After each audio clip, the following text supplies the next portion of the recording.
I was going to wear my barefoot shoes today, but then I was listening to some of what you've been putting out, and I'm like, damn, are these actually not as good for us as we think they are?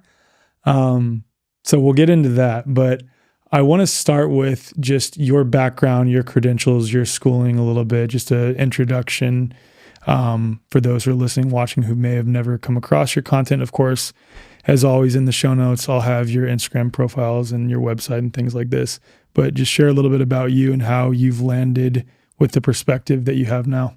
Yeah. Well, thank you. First off, thank you for having me. And see, so I'm like completely not traditional. So my background, I didn't go to PT school. I didn't go to chiropractic school. Usually people in this world go to that type of education, a little more alternative. Mm-hmm. I didn't do that. I became a certified athletic trainer, which most people don't even know what it is. And sometimes I think it's a great thing because I can educate on it. So certified athletic trainer, you know what it is somebody who's a health professional that works on the sidelines of sports teams, goes to all the games, goes to all the practices, helps the athletes if they get injured, on the field injuries, emergency care, and then taking them to surgeries, sometimes, being there when the athlete wakes up, sometimes going in the surgery. So it's a very specific healthcare professional that works in depth with these teams, professional, college, all different levels. Mm-hmm. So I wanted to do that because I just knew that was right for me. But then when I started to actually do that in school, I realized that these athletes were treated like money and not like people. And that was a real differentiating factor in why I didn't go and do that. I actually wanted to work for USA Gymnastics because I was a gymnast growing up. That to me at that time around 2015 was a really bad time to possibly do that. There was a lot of controversy going on. And I just saw how the athletes were treated at, college level. So I wanted to do something different. Can you describe what you mean by that a little bit? How they were treated? Yeah. Yeah, I just felt like they were medically retired if they weren't performing well and they had an injury pretty quickly. Yeah. They weren't really heard if they were having a problem, if they were struggling, especially certain all the teams, but certain teams more, certain coaches more. If they were really struggling with something like personal, they weren't heard. They were just thrown off to the PA. And I just couldn't believe that at an SEC level, high level sports, like that's how they were treated. They didn't have, you have these athletes, these gymnasts that are struggling with eating disorders. You can't just throw them to a nutritionist and expect it's going to get better. Yeah. So I just couldn't stand to watch that. And as a student, there was not much I could do at the time. So I just figured that when I finished school, I was going to figure out a way to actually help people. And that's just been a huge learning journey because almost everything I learned in school is not how I practice today. And so as an athletic trainer, I can treat people and athletes that are struggling with pain, chronic pain, anything like that. I'm not working on the sidelines of sports teams, but I am working in a clinic space, in a PT clinic where I can help people. Mm-hmm. And so when I graduated and I started to get more into, I was an Olympic weightlifter at the time, started to see how much strength and movement impacted people's health. And I was like, why didn't we take a strength and conditioning class in school? Pretty wild. As an athletic trainer, you would expect that would be a prerequisite. You would expect, or our rehab class, why was it so minimal? We barely learned anything in rehab. And that's, we had a better rehab class and more strength and conditioning than other programs. Strength and conditioning, we would take our athletes there, but we didn't really get to learn it ourselves. They didn't take us through movements. And to me, understanding movements, understanding gait and breathing, that's healing.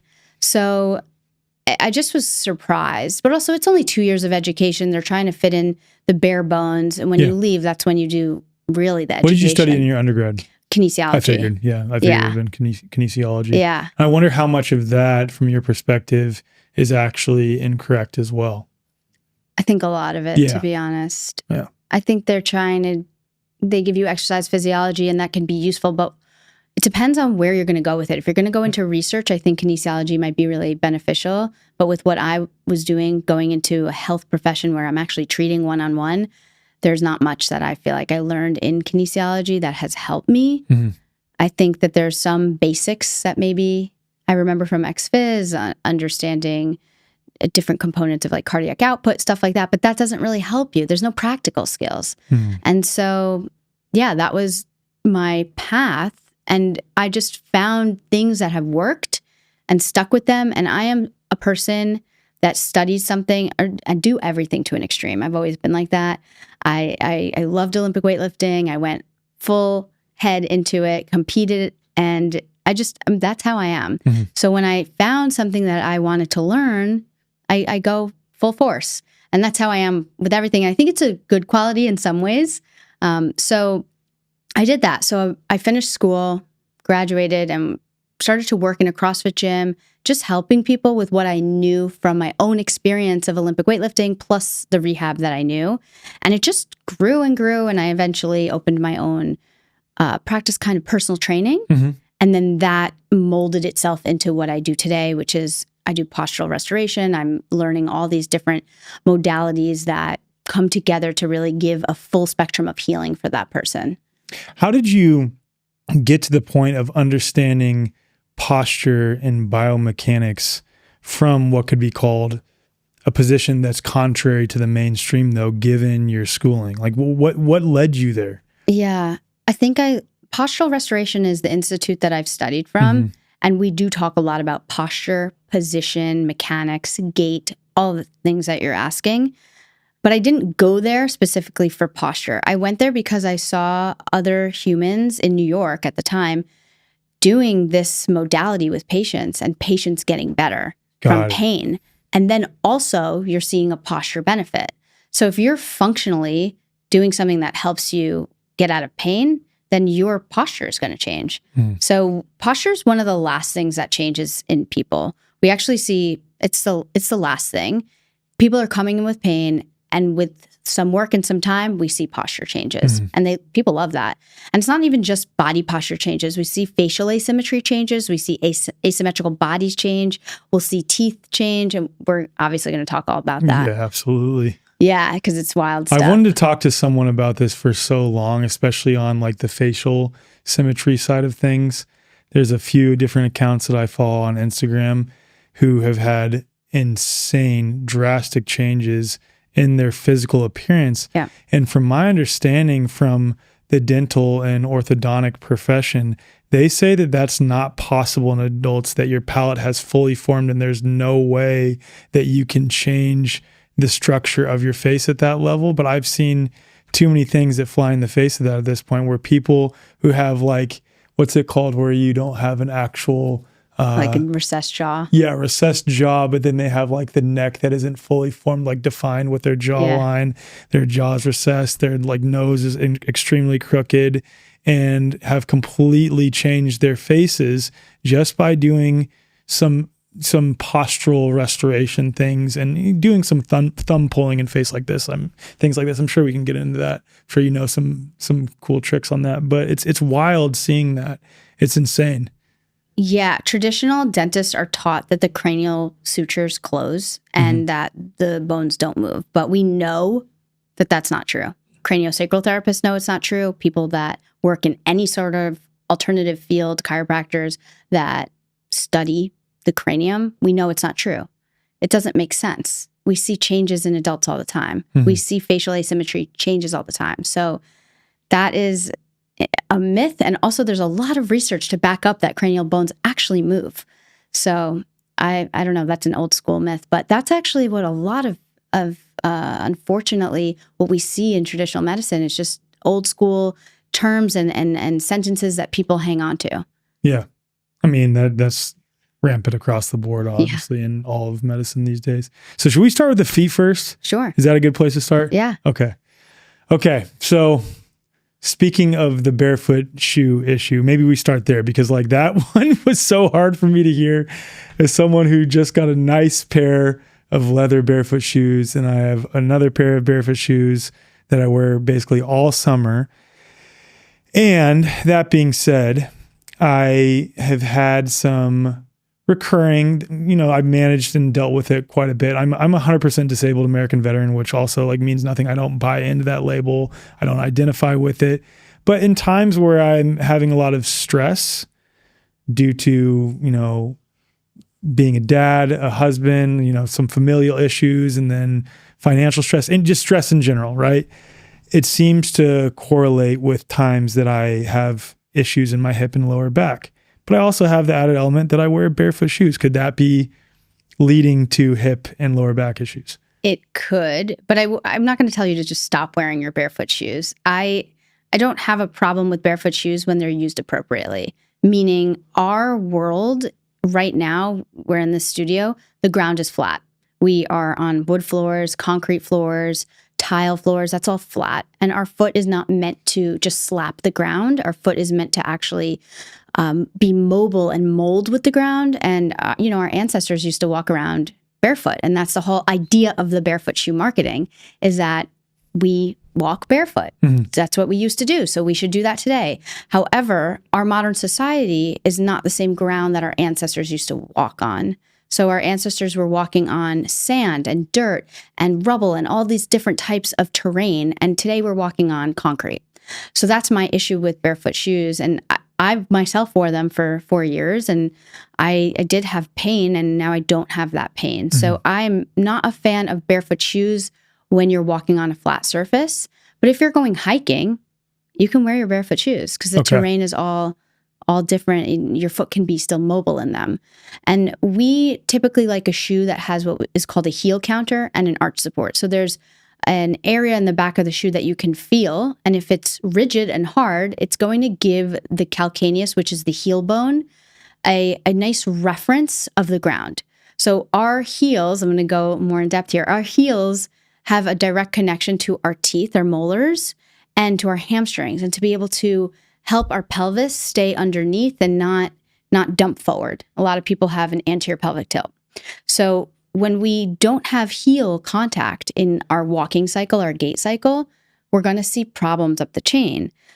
So even just getting somebody into a better shoe, we see mega changes in pelvis, in rib cage, and all different regions. So I'm not anti-barefoot shoes. I'm anti the use of when they're being used improperly. Got it.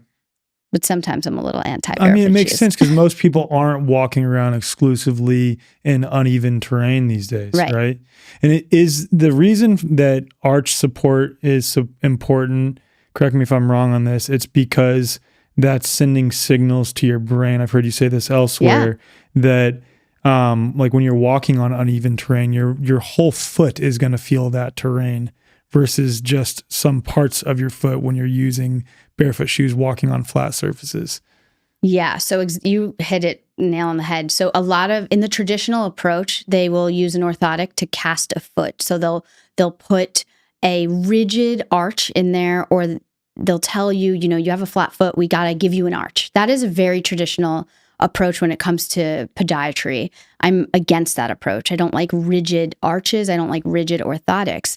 The brain needs to sense, meaning it just needs to feel something. So like you just said, when you walk on an uneven surface, let's take sand. Sand is going to come up to meet that base of your foot, that arch of your foot, and then your arch is going to press down, and then you're going to have more ability to push off and move forward onto your opposite leg. So when we don't have a solid arch in that shoe in modern day society, we're not able to press into it for our brain to sense that arch and then push off.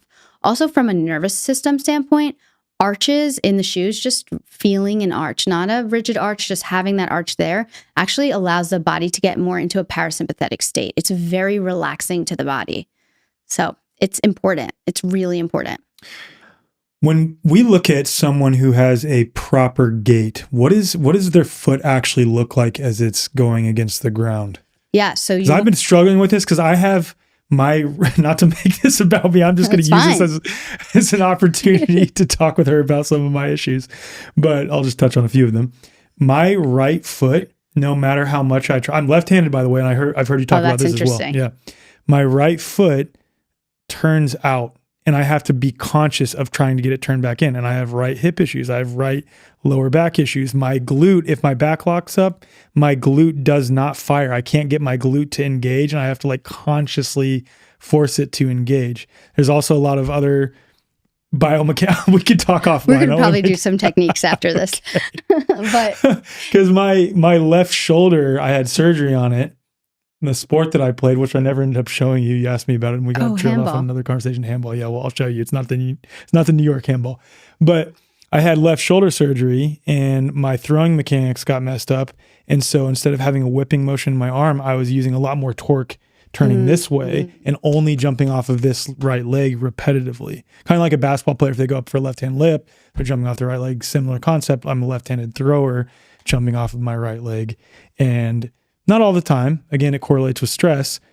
If I'm doing a lot of workouts, I'll have right hip, all the issues that I just explained. Like pinching almost. Yeah. So the original question, what does our proper gait look like? Well, a proper gait, I want to touch on what you just talked about with your foot turning out, because that tells me something. First of all, I always tell patients that come in, don't consciously change anything when you're walking. So during gait and sleep, that's another thing I tell people, don't worry so much about your sleep position and just, you don't need to be so conscious. It actually needs to be subconscious. I need to change things subconsciously so that your brain never needs to notice a change, and eventually we get the feet to straighten out. But when you actually change it consciously, it does put extra torque on that pelvis, because that's not your natural, that's not where your femur wants to go. Your femur wants to turn out slightly for a reason, or your foot is turning out. There could be different reasons as to why it's turning out. So what we'll see, especially on the right side, so this is something that I go in depth in with postural restoration, is that we look at right versus left side, something I never learned in school. So before I even talk about this, I should actually talk about that and why, and then I'll tell you the details. We have to look at the difference between right and left side to understand what's going on. I never learned this in school, but you have a diaphragm on your right side that is bigger than the diaphragm on your left side. It is stronger and attaches lower into the lumbar spine. It pulls the body over slightly to the right. That is what we see in all humans. Even children, they still have a diaphragm like that. There's nothing wrong or bad about that. That's just how we are naturally designed. Okay. Inherent natural asymmetry. We also have 3 lobes of lung on the right side and only 2 on the left. Our lungs come all the way up into our chest wall. And we'll talk about breathing later with that. I got that on the list. Yeah. And we have a liver on the right side that's, on average, a guy like you has a 3-pound liver, right? That's a big organ that's sitting there that's pulling us more over to that right side and making us heavier on that right side. So we'll see a lot of patterns in people that come up, and it can be consistent like through a lot of people, despite you could compare you to a ballerina and I might see similar patterns, not the same. They're going to be overlying sort of compensations depending on what you do growing up and what you do during your developing years. But we're going to see a lot of the same patterns in most humans just due to that natural asymmetry. You mentioned you're a lefty. So interesting. I'm gonna boost your ego a little bit, but lefties are really very different. They're intelligent. And that's right. Everyone out there listen to that, all right? I'm just kidding. You process things differently than a righty. Your brain just processes things differently. And all lefties have to be able to still use their right hand. But you said you're a lefty, you didn't say you're ambidextrous. Ambidextrosity is quite different and more difficult to manage. Really? Yeah. That's interesting. Yeah. Because there's usually tie-ins with primitive reflexes and tie-ins with the visual system. Wow. Because they never picked a side. We need to pick a side. In utero, we actually pick a side as to being dominant on the right side or being dominant on the left side. That's so interesting, because I've heard otherwise with respect to, let's say, like training, right? Oh. Like, and maybe it's a different context too, that like if you're an athlete who does the same repetitive motion, throwing with your left and jumping off your right, you want to balance that out by training more the other way so your body and your fascia doesn't get adhered and out of balance. I agree with that. Okay. That's different though than somebody who, different context. Like, okay. If you have a baby, if they don't fully develop one side to be a little bit more dominant, and then they just don't know, they could write with both hands, and it doesn't feel like, you're a lefty. I know I'm a righty. I can feel that feels dominant. Yeah. Ambidextrous, they don't feel the difference. Got it. But I agree. That is what we do in PRI. We actually develop the other pieces of the body that are missing. Because the body ends up shifting over to the right, we'll see overuse of certain specific muscles and underuse of others. And that doesn't necessarily mean the whole right side is overused, but there's certain things that are overused on one side versus the other. And is that within the context of modern society specifically? Because I would imagine that our ancestors, even if you look at like the Kogi people, Hadza people, the Maasai tribe, they're probably not dealing with the same biomechanical issues we are, despite leaning more to the right, if you know what you're saying is true. Yeah, I think the mechanics of what they do daily, lifting, moving, carrying, the things that they're doing, if you look at their faces, they don't have nearly as much asymmetry as us in modern day society. So I think lifestyle is a huge contributing factor. Athletics is a huge contributing factor. Take a baseball player, that's a very asymmetrical sport. So they're doing something all the time and they become more asymmetrical than maybe somebody who doesn't play baseball. So I do not as much genetics, but lifestyle plays a huge role. So back to your foot, right side turning out. Me too. My right foot used to always turn out. It doesn't really so much anymore. But that a lot of times, especially on the right foot, it's different on the left foot, will happen because the body's so over the right and it doesn't know how to pronate that foot into the ground. And so what it does is it just turns out. Pronating is flattening the foot, like we were mentioning before, feeling the arch, and then pushing off to move the body forward. If your brain doesn't sense an arch, it's not going to pronate. So what's it going to do? It's going to turn that foot out so you can just cheat your way there. Wow. So getting you in a better shoe, we'll talk about all that. I'm going to give you some recommendations after. Okay. And there are certain things you can do technique-wise that can actually make a significant difference pretty fast. It's not going to be immediate, but pain relief will be faster. So you think, honestly, because I've been wearing barefoot shoes for pretty consistently now for 3.5 years, you think that could have a pretty big impact on my foot turning outward? Because I'm wearing barefoot shoes in multiple environments, but the reality is I live in modern society. I'm walking on flat surfaces more than I am uneven terrain. That's just the reality. Yeah, and your history plays a role. So whatever your history was from age 0 to now is going to play a role. Any sort of concussions is going to make it harder for your body to go to that left side. So yeah, I do think that barefoot shoes in your case probably do have played a role. And I think that it can change pretty quickly. And most of the time when I put people in the shoes that we recommend, people can't believe it. They kind of look like dad shoes though. Dad shoes are hip again though. I know, I wear them. I'm not a dad. Right. So yeah, so you asked about the movement of the foot. So what's supposed to happen? So first thing in the gait cycle, we have heel strike. So we have to be able to hit that calcaneus, hit that heel, and then we're going to kind of supinate a little bit, which means turn to the outside edge of your foot for anybody listening. So it's kind of more on the outside edge. And we'll see a lot of people stay there and never actually push off. So then after slight supination, we end up pronating, hopefully, meaning we're going to flatten that arch down and then we push off on that big toe. We need that big toe to push off. That big toe is the connection to the right glute.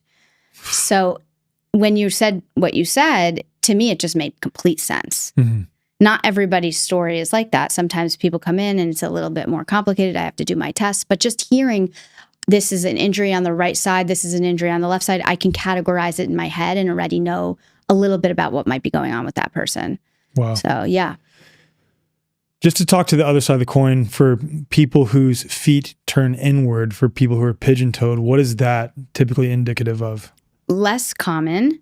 Sometimes there's... So more people, their feet turn out. Totally. Okay. More people's feet turn out, more people are on the outside edges of their feet and they don't ever pronate. If they're turning in, I would be really interested in what's happening at the tibia and what that rotation is going on at the tibia compared to relative to the femur. Got it. So I would look at that and I would probably still get them in a good shoe. So even if there's a difference in what I see, some of the solutions are actually really similar, which is great because we're all human. So a lot of the solutions need to be similar across the board. Not always, there's specifics, but for the most part. I've heard you say that on other podcasts that I've heard you on too, is that there's not going to be a one size fits all solution across the board for all people. You have to understand an individual's history, like you said, their concussion history, their injury history, like why biomechanically they've compensated this way. And one thing that I've come to understand, I'd love to hear your take just briefly on this, is it's like the body's not making mistakes. The body's adapting as best as it possibly can given the conditions that it is under. Yes, 100%. I don't think anything in health and medicine is ever random. I think there's always a reason our body is saying something. It's whispering at first, and then it's going to scream louder and louder if it's not getting treated appropriately. So if, for people listening out there and you're going to see a provider and you're not making changes or getting better semi-quickly, especially when it comes to physical pain, then you might need to see a different provider who knows a little bit more about looking at it from a holistic perspective. I really do not think anything is random. When I hear somebody's had pain for a really long time, I have to dig into their history, and usually I find things. And when I don't find things, then I know that there's more going on from an emotional perspective. It's usually how it goes. Yeah, I'm starting to dive more into that, and I'm going to take some courses in that because I'm just so fascinated. I'm fascinated at the human body and the brain and how we compensate to just feel okay and get through the day, but we can also feel amazing if we're treated properly. Yeah. Amen. Well said on that. Would it be appropriate now to talk about both shoes and adjustments that you often recommend? And I'm not saying you recommend that to the listeners right now, those who are watching. Yeah, you're going to have to be like individually evaluated, I'd imagine. But just general recommendations that you typically make for people whose feet are turning outward. Yeah. So what we just talked about with getting somebody into a shoe that has a heel counter and an arch support, that is a pretty across the board recommendation that I can give. If I actually have on my website, which I'll send you and you can post it, it's a breakdown of the shoe list. So the institute that I study from, every 6 months, they go around on a table and they do a full circle where they evaluate a bunch of new shoes on the market, because every 6 months, these companies of running shoes, they come out with new shoes. And so just because you had a Brooks Ghost 16 doesn't mean the Brooks Ghost 17 is going to be the same. And this is a struggle for a lot of people, especially some of these chronic pain patients that found a shoe they love and they'll buy like 5 so that they just have shoes and they never know what the new model is. So every 6 months, once they put out the list, I redo it. I give some tidbits of information, and I have an ebook for free on my website because I feel that this is the lowest hanging fruit for most people. Everyone should be able to have access to this. So I make it free for everybody. It's like a 50-page ebook. And that's where I tell people to start. Got it. The shoes are categorized by low arch or high arch, but it doesn't necessarily mean that much. The biggest thing I tell people is go to the store, try them on, see what feels the best for your whole body, not just for your foot. If you notice that you get a little tighter, if your tone gets higher in one shoe and decreases in another, that's an important point to think about when you're going to spend money on a shoe. This is such a flip from what I've come to understand up to this point, up until the last few days and listening to you more closely on the foot thing specifically, because I've, up until this point, been of the mindset that a lot of these shoes like Brooks and like sort of the thicker dad shoes are bad for our posture and bad for our health. So that's not true. No, I know. And I have to debunk this with all of my patients. Majority of my patients that come in, unless they've been following me and learning from me for a while or have seen another provider that has helped them and they want a little bit more insight on vision or dental, it's hard because I have to debunk this all the time. But I cannot tell you how much better my own body has felt in a solid shoe that gives me those sensory guidance systems, because all we're doing with these shoes is changing the brain's ability to perceive space based on your sensory system. Physical touch, feeling that ground with that foot makes a really big difference to the body's perception of space, meaning we can change the center of mass. So I know, and a lot of these zero drop shoes talk about that. And I just don't, from what I've studied and what I've read, I don't find it as necessary as finding a shoe with an arch and heel counter. Because some of the arguments I hear is that by wearing these big bulky shoes with a lot of cushioning and things like this, and maybe cushioning is a whole separate topic, but these bigger shoes that might be hugging your arch as you're saying they're supposed to, I've heard people make arguments that that's weakening the muscles, tendons, and ligaments of your foot, and you're not actually working those muscles.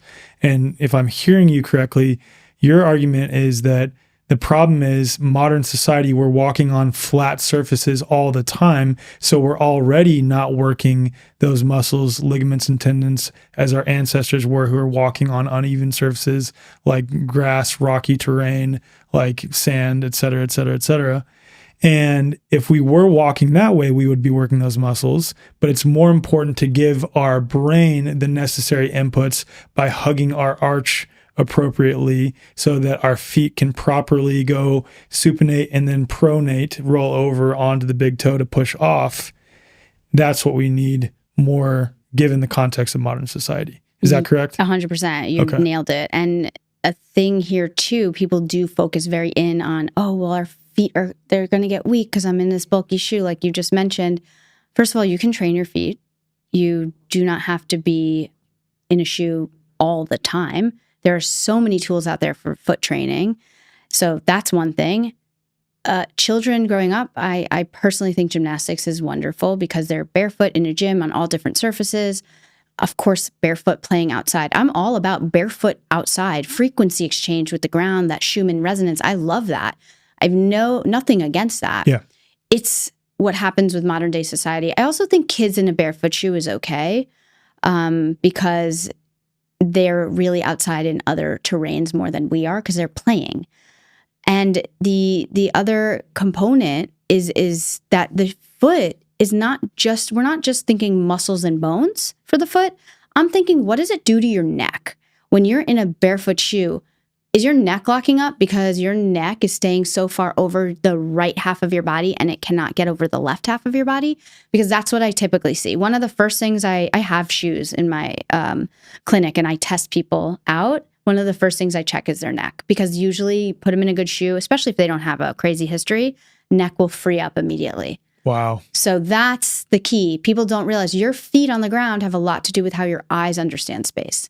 Wow. So I get that argument. Like I get trolls all the time on this. Anytime I talk about barefoot shoes. But they're lacking context. Right. Yeah. Exactly. They don't understand the full picture of what's going on here. I'm sure a lot of people take you to be saying that you are against like being barefoot and being barefoot outside. And it's like, no, that's not. It's just the context of modern life for most human beings. This is the recommendation. Yeah. Yeah, that makes sense. The one thing that is bothersome to me as someone who has naturally wide feet is that when I'm in a barefoot shoe, my feet do feel better. I know.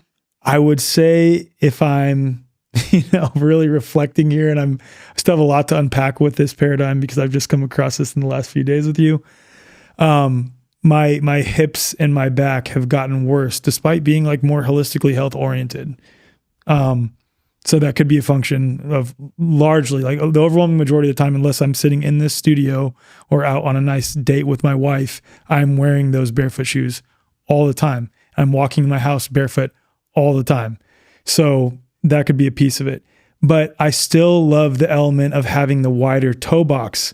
So do we know of any shoes that have both arch support and grounding ability, like a copper plate at the bottom or something like that, and a wider toe box? So I was like trying to talk to some companies about making something like this. Maybe we can let's do it. Figure it out. I'm serious because for a little while, this is the biggest complaint. First of all, we don't have that frequency grounding. Second of all, we don't have that wide toe box. I also have a wider foot. I was a gymnast, so I have that. I really think that this is such a big thing that's lacking in the market, and that has a heel counter and an arch support. Any shoe that I've seen that has that width is missing a heel counter. And it's really frustrating. I've tested so many shoes, and it's really frustrating. I will say Brooks, you can get them in X wide, you can get them in a wider. I have Brooks running shoes. That's what I've always had. Yeah, and they're usually on our list of solid shoes. But even the newer ones, the Brooks Go 16, I do feel like they make them pretty wide. But like I said, every 6 months there's a new model, so I don't know what they're going to do. Yeah. So yeah, this is the biggest thing. This is a big lacking thing in the industry. I use some types of insoles sometimes, depending on the person. If they really want to wear like a shoe like you're in right now, then we can play around with that. But it's still not the exact same. So there's a whole white space in the market for this. Okay, we're gonna make one together then. That's what we're doing. I would love to. Yeah. Because I mean, it is frustrating. But we were talking before, like I've thought about this so much because I hear people say that the reason we're having postural issues is because of modern shoes, and that might be true to some degree with some context for sure. Like the way they're closing off our toe box. Don't get me wrong. Yeah, that's got to be bad for our health, right? But then at the same time, I look at someone like LeBron James. Take an extreme example, obviously, is LeBron, but any other example of any professional athlete, they're wearing closed-toed shoes that are limiting their toe from really splaying out, and they're extremely explosive. A lot of them are explosive into long age if they're into old age if they're taking care of their bodies. So I asked you this question off camera. I want you to answer it again. Would you rather have a barefoot shoe with no heel counter or a shoe that is keeping your toes closed in with a heel counter and arch support? I would rather a heel counter and arch support. That's wild. Yeah. Completely flipping on its head everything. Yes, because if you have that arch support in there, your foot, of course, if it's super narrow, your foot's not going to be able to splay out. And I am against the really narrow shoes. 100% agree with you. But if we have some space where the toes can splay out a little bit, if we have that pronation available, that neck is going to feel free. That person's going to be able to push off, move forward, and they'll be able to splay their toes despite the actual structure of the shoe. If there's a little bit of width there, they'll be able to splay their toes because they're pronating. So yeah, it's a hard question, but at the same time, heel counter and arch support wins. Yeah, that's just what we're dealing with right now because there's nothing that checks all those boxes. So you'd rather have the heel counter and arch support. Yeah, there's no perfect mix right now. Yeah. We've found things that are just good enough. Yeah. Okay. What do you want to move on to next? Do you want to talk, is there anything else structurally speaking before we get up to the mechanics of breathing? There's something I want to say. It's not just feet. Obviously, I look at the whole body. When we see something happening on one side of the body, we'll see opposite on the other side of the body. So sometimes I'll see a right foot stuck in a state of supination and a left foot stuck in a state of pronation. That's mine. Yeah, that's very, very, very common patterning. We'll see the body weight's over on the right side. The right foot will be a little bit more lifted up. The left foot will be more planted into the ground. You'll feel your left foot on the ground more. And so the whole goal is to obviously get a little bit more homeostasis for that person, but we'll see that up the chain. So I'll see a shift in one pelvis, shift back in the other pelvis. I'll see compression in the rib cage, expansion in one other component of the rib cage. We'll see a neck that's veering to one area. So that's why, coming back to the feet, how it relates to the neck, you're not just changing something at the foot, you're changing something at the pelvis, you're changing something at the rib cage, at the neck. And for some people who have a very complicated history, you might not feel it. I have a complicated history. When I started to wear those shoes, I just felt like, okay, great. They're cushy. They feel nice. I didn't actually start to notice the change until I unlocked my cranium a little bit. Then I was like, wow, I cannot wear other shoes for a long extended period of time. Now my body's a little more resilient. I'm wearing a heel here and I'm okay. I'm fine. I can wear different types of shoes. So the goal is not to be stuck only with one type of shoe. The goal is to be in a shoe, heal your body, and then you have a little bit more versatility with what you wear. Got it. I guess another question on feet is I know a lot of people who are into fascial work talk about starting with your feet. And do you consider any like fascial release techniques necessary when it comes to the feet? Yeah, I think for some people it's really powerful. I think starting at feet, I think it depends on the person, like where to really start. I don't know so much about the fascial work. I think, though, from what I've seen, people have immense changes with it. I just wonder if you are wearing barefoot shoes, you go and do all this fascia work, and then you go and walk outside on a flat surface, does your body lock back up? Because when you get a massage and a few days later, it kind of just feels back to normal. Yep. That's not the goal of a massage. You want that to stick. You want that soft tissue work to stick. And the reason it's not sticking is because the nervous system isn't really accepting it. So from what I've seen with patients, I get this comment a lot, especially from patients who are consistently seeing a massage therapist and then start working with me. They'll come in and they'll be like, well, my massage therapist said all my knots feel different. Like my back feels different. Everything feels different since we started working together. And I'm like, well, because I'm integrating your nervous system to be able to accept a new position. So now your massage therapist, the muscles have loosened up. It's not from the soft tissue. It's from the new patterning and positioning. Although I will say with fascia work, some of that does integrate for people's nervous systems. Yeah. It just depends on the person. A lot of fascial work that I've come across is inextricably linked to nervous system work. 100%. Yeah. So That makes sense. Yeah. What is a way that you help someone re-regulate their nervous system? Is it through the breath? Yeah. Okay. So we use breathing. Good segue. Yeah, perfect. We use breathing, respiratory techniques, and we use the sensory system. Like I just said about getting a better shoe on somebody, that could be enough to actually change someone's nervous system.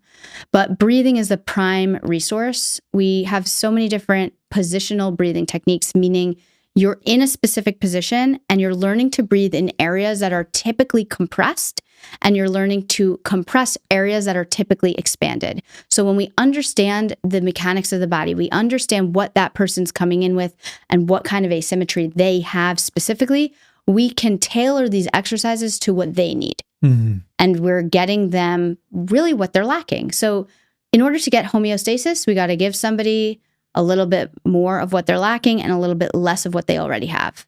And that's what we're doing with the breathing techniques. It's not just lay on your back and breathe. Mm-hmm. I actually think breathing is taught very wrong from a traditional standpoint. We hear so much about belly breathing, and I'm pretty anti belly breathing. Really? Yeah, and that's like taught everywhere. Because, man, okay. I've always heard, I feel like there's going to be multiple moments like that on this. I've always heard that when you look at animals in nature who are breathing deeply, they're breathing into their full diaphragm, which means that they're breathing into their belly as well. Because our lungs, they stop near our rib cage, but if you fully inhale, it can expand down and push into your belly. Is that not? So, well, animals are different, right? Because they have 4 arms on the ground usually, and we're bipedal. Yeah. And we're upright. So it changes it. So that's one. Also, people always compare us to babies. Babies' heads, percentage-wise, are much bigger than their bodies. Mm. And so we can't really compare ourselves as a full-grown adult to a 6-month-old baby. It's just babies breathe amazing for their own mechanics. Yeah. So it's not that our bellies shouldn't move. Our bellies should move. But our lungs go all the way into the upper portion of our chest, all the way up. So that upper third portion of the lungs right here, a lot of people are missing airflow there. And a lot of people are missing airflow into our back. Our lungs extend into our back. Our rib cage is caging our lungs.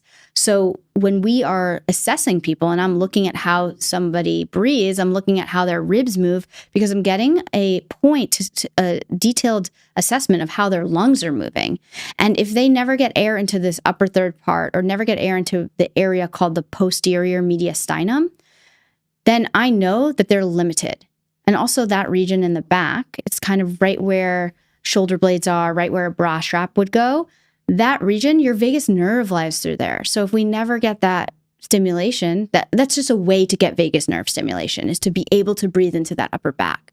So going back to the nervous system, that's one of the ways we really can change the nervous system's resting state to be into a more parasympathetic by getting people to breathe, which I think most people know that breathing and the nervous system go hand in hand. Yeah.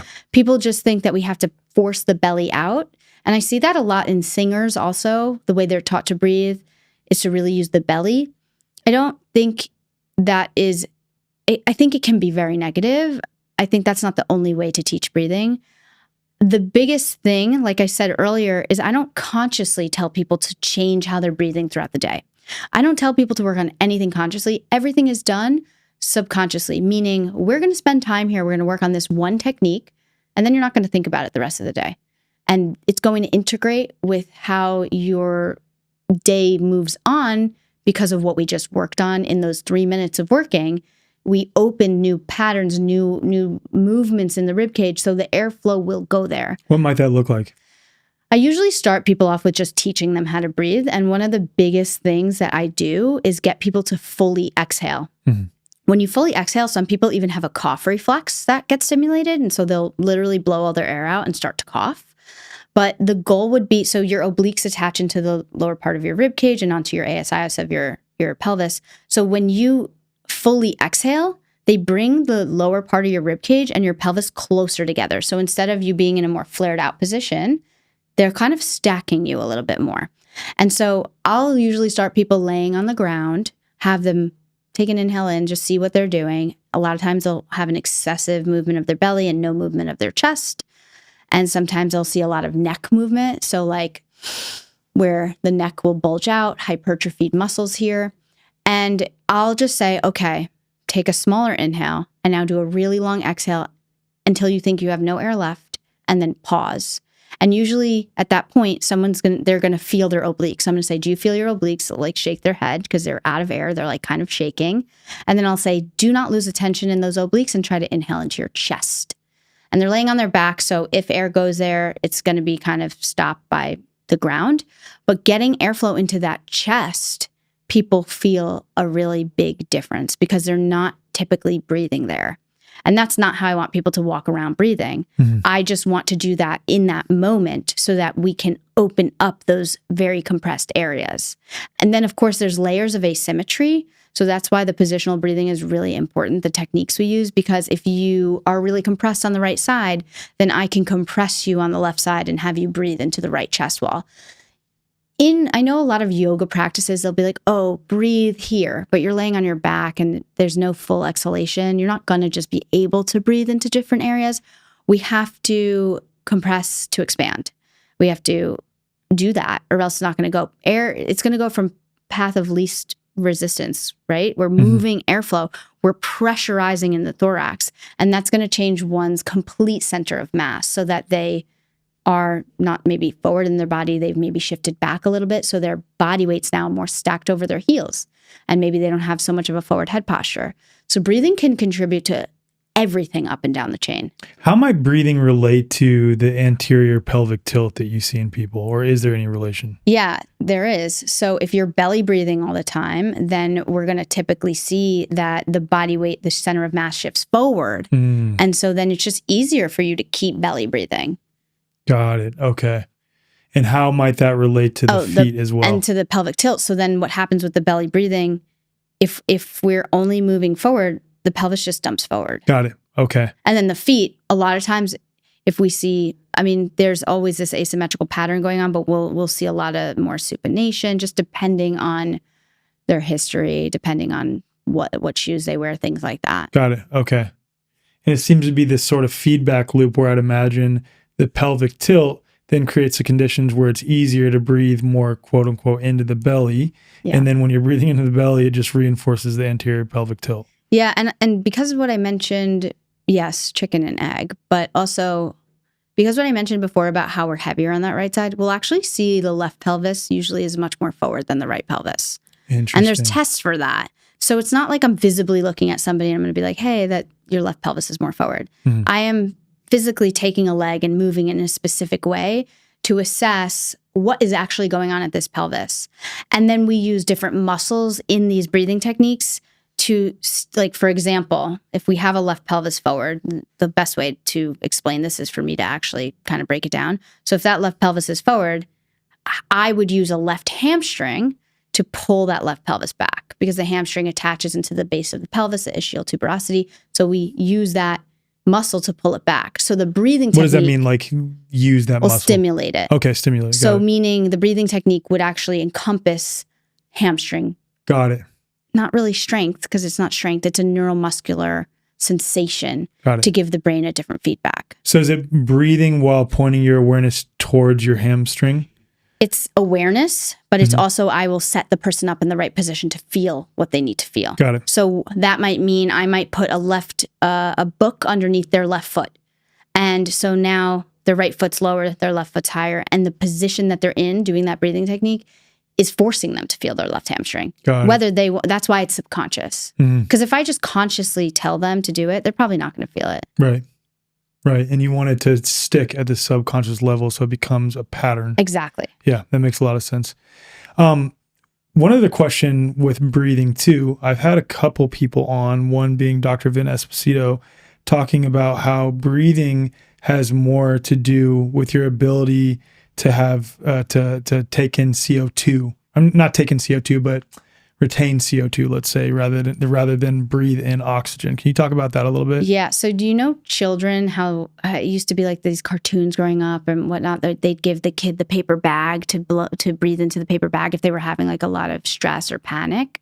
There's a reason for that, because when you're breathing in your own CO2, it actually gets you back down to a normal level of O2 CO2 ratio. But because we're so hyperinflated, meaning a lot of us are so forward, we're never fully exhaling, that ratio is off on a lot of people.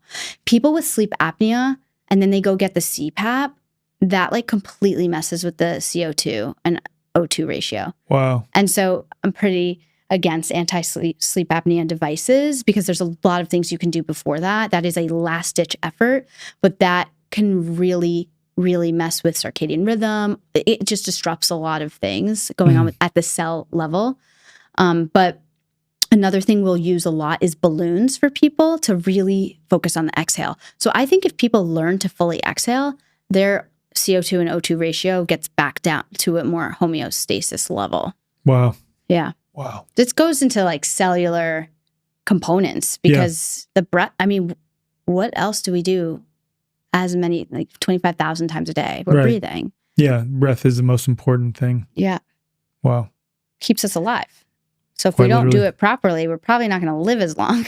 Yeah, I'm just trying to think of that within the construct of this paper that Dr. Gerald Pollack put out, that when we breathe, it's more about breathing in negative charge and oxygen being a good donor of electrons versus us actually oxygenating our blood.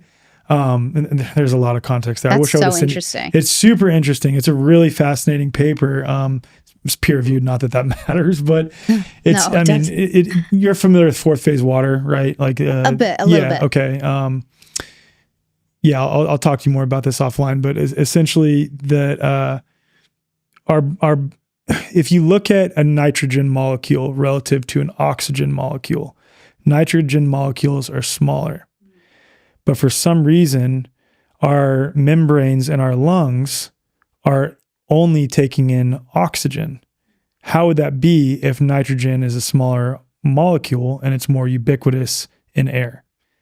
You would expect that we'd be taking in nitrogen too. So Dr. Pollack proposes that it's less about receiving oxygen, and it's about that oxygen relative to nitrogen is a better electron donor, negative charge donor. So it's electrifying our blood, if you will, or charging our blood rather than oxygenating our blood. So I just wonder what that looks like with CO2. And what he says to sort of reinforce that position is deep sea fish who are in environments that have low oxygen, if not near zero oxygen, are still filtering, supposedly filtering oxygen from the water through their gills, but there's no oxygen at that level. So he's saying it's likely that they're somehow receiving negative ions through their gills, and it's more, respiration is more about receiving negative charge than it is receiving oxygen. Anyway, that's fascinating. I'm just trying to figure out how that would relate to CO2. It'd have to be like, I don't know. Hey y'all, I'm here with Melissa Kupsch from Remedy Academy of Homeopathy. We are so stoked here at the Way Forward to be partnering with Melissa and Remedy in order to spread the message of homeopathy across the world, and also to partner on the eventual development of healing centers across the United States. People are pretty quickly coming to realize that frequency is the future of medicine. We are witnessing the great resurgence of homeopathy right now. We're really moving away from that suppressive medical model. Whether it's for eczema, asthma, hormones, fertility, anxiety, depression, trauma, whatever it is, it all starts as energy in the person's field first. If we change our field, we can completely change our life.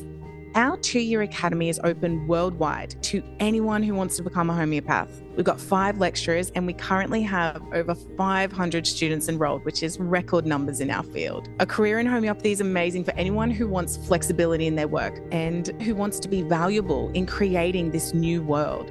We have stay-at-home parents enrolled, we have ex-medical professionals, grandparents signed up who want to learn how to heal their grandchildren and pass on that invaluable knowledge. We even have husband and wife teams. So my husband enrolled in the course with no prior knowledge of health health as a background, and he is loving it. Kylie is also enrolled as well. So my partner is, and she's so stoked to become a homeopath and to be helping to spread this message across the world.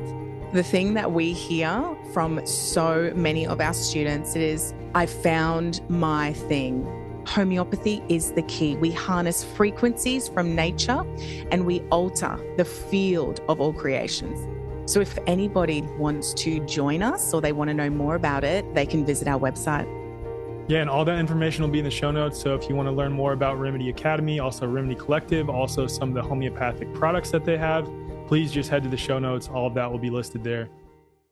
There's a recent poll that I put out on all my social media channels, and 95% of people responded that they're struggling to find their health and freedom community in person.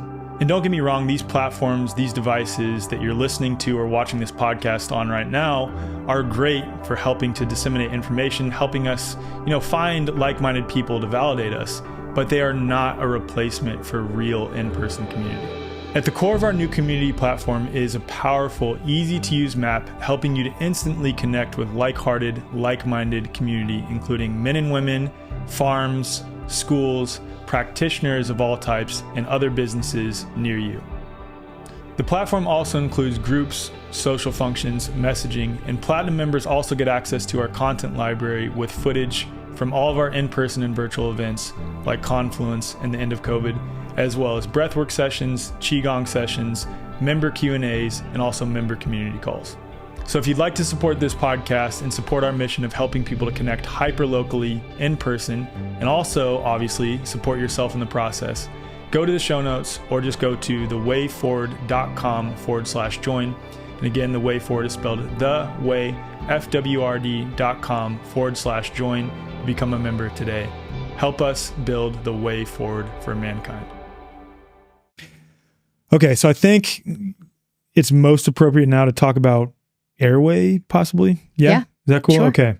Because I don't want to miss anything. Because the way I'm framing this conversation is we're moving up the chain, starting from the feet, talking about the meta frame, which is posture, biomechanics, and a lot of people are dealing with chronic pain these days, and we're just addressing it from a lens other than chronic fight or flight. I mean, this relates to it though too, because it's nervous system health. But let's say the exogenous things in reality that are leading to us believing, that's a whole separate category of things. And then food, as it relates to chronic illness, we're talking about just biomechanics with chronic illness. So airway, you think would be next though? Yeah. Cool. Okay. Let's go into it. Let's talk about it. Yeah. I'll let you kick it off. Okay. So airway. Airway to me has a lot to do with the childhood development. So with modern day society, if you take a young 6-year-old and you compare them to what a person in one of, a traditional tribal culture in Africa, what they look like, the jaw width and forward growth is going to be extremely different.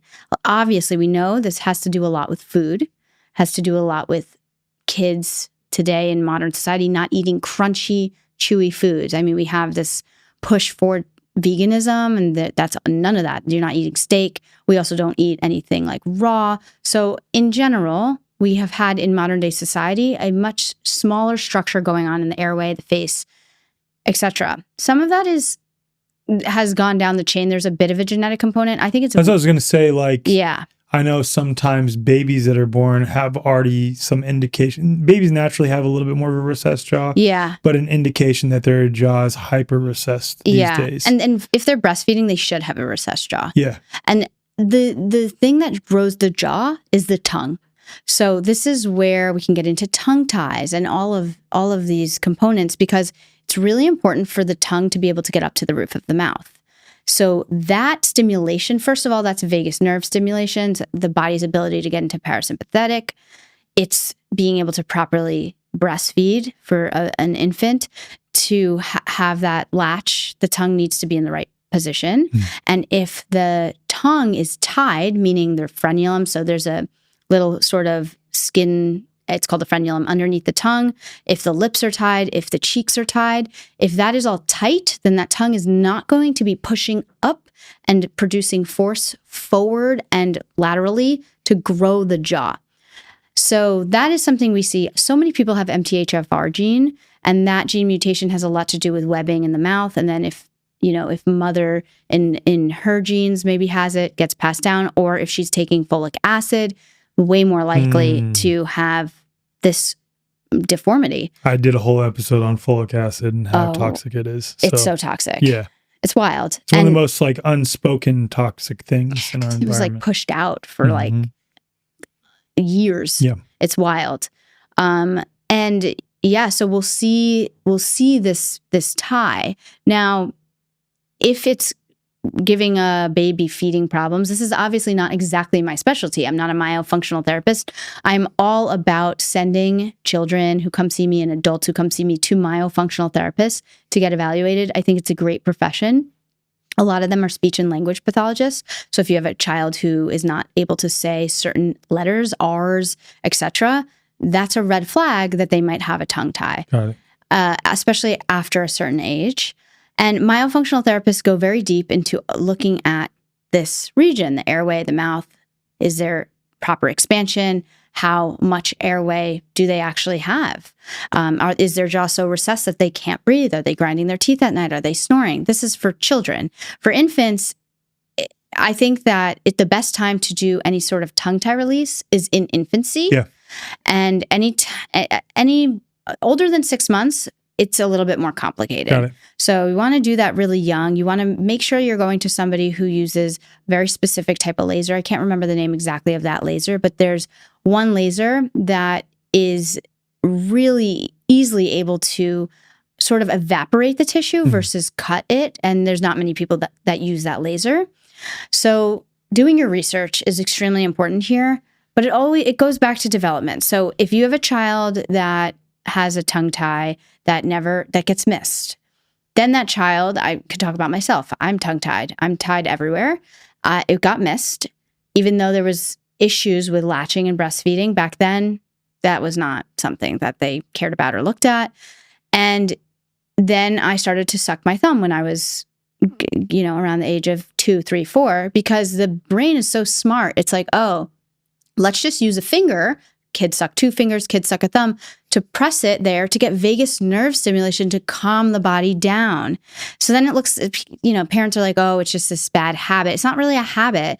Thumb sucking has to do a lot with the nervous system. Wow. And then you're having somebody who already has developmental problems because their tongue is not pushing up and growing the jaw, and they're pressing their thumb up there. So now you're having, instead of a nice wide arch, which forms the base of the nose, the palate of the mouth, we're forming this thumb position, which is going to be a really narrow arch. And the lower jaw is just coming along for the ride. So we see this a lot. I don't see so many children, but I see a lot of parents that are struggling with their children, and I will give them some advice and I will send them to providers that I feel necessary. So now there's this insane amount of children that all need expansion devices. In today's society, I think we're just more toxic in general. Our environment is more toxic, which makes it harder for these kids to properly develop. We get way less light from the sun.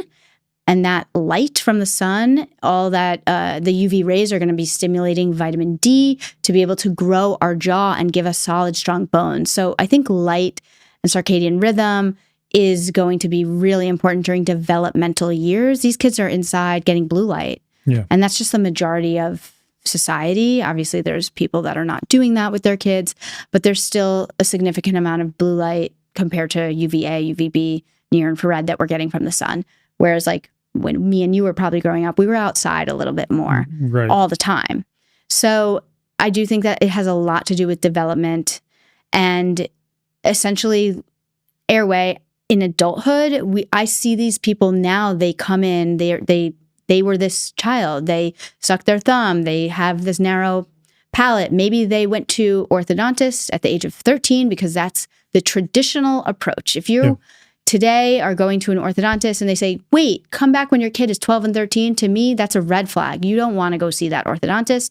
You should not wait to do things. You should start at a younger age to be able to go along with the growth of the skull, because the skull stops growing by the age of 12. So you really want to make sure those teeth are coming in. You want to make sure that the palate is getting the right stimulus to grow appropriately. So even starting prior to them losing their baby teeth. 100%. Yeah. And because when you start later, then people have to do more invasive expansion devices. And it's better to do something that's almost nothing for them, that just helps them stimulate a little bit of growth when they're 3, 4, 5 years old to give them that better expansion as they get older. And then you're avoiding braces completely, which is great from multiple perspectives. The wire crosses midline. We have a lot of problems with that. What are your thoughts on braces? I think some people really do need them to get towards health.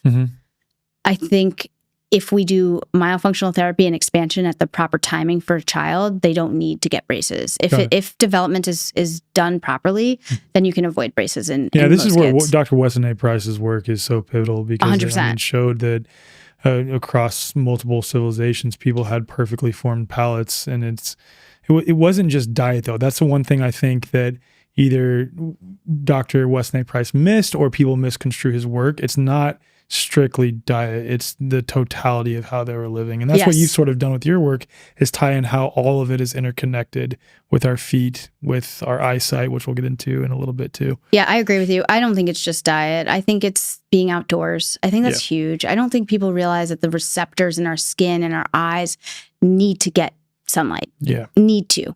It is a part of our biology, and that is going to help form our bones and keep us strong. I think it's huge. And it's also going to regulate our circadian rhythm, make us wake up when we should wake up and go to sleep when we should go to sleep.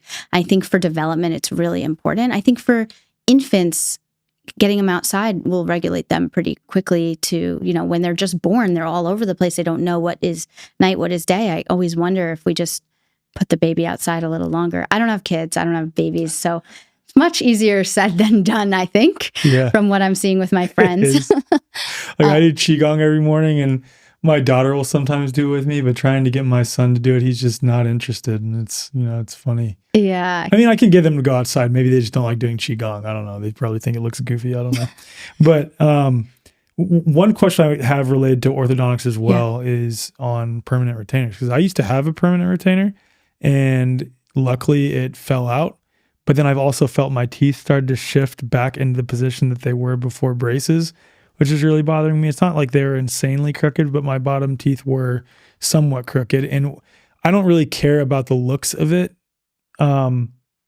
It's more about that is indicative of my palate being smaller than it should be. And that bothers me. Yeah. So teeth shift because the body is not holding a position of center, and the tongue is feeding into that. It doesn't know where to go. There's a reason for teeth shifting. Again, like I said, nothing in health is random. There's always a reason. So when I hear teeth shifting, I know there's something going on where there's an asymmetrical influence, and teeth are just trying to find center. Your body's smart. It's just trying to tell you something. Permanent retainers, I'm not a fan. This is I get a lot of controversy on this. I'm not a fan for multiple reasons. First of all, they cross midline. They are made with nickel. What's the problem with that, crossing midline? Crossing midline is not great because we should have integration from both hemispheres of the brain. And when it crosses midline, it kind of stunts that. They are also made with I think it's 17% nickel. A lot of people have nickel allergy. So those are the metal ones. There's now more Invisalign plastic ones. Who knows if there's BPA in that. Those might be worse though. Right, exactly. Yeah. So obviously, we don't want anything toxic in our bodies anyway. I'm not a fan of a permanent retainer because it is holding teeth hostage. And our teeth actually need to have a little bit of flexibility throughout the day. They need to have some slight movement. We just don't want them moving into a position where their natural state is off, right?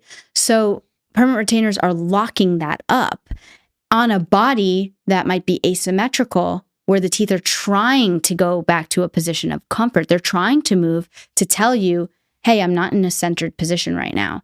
So what a lot of times we'll see people take out their permanent retainers, headaches will go away, body pain will go away, neck, shoulder tension will decrease.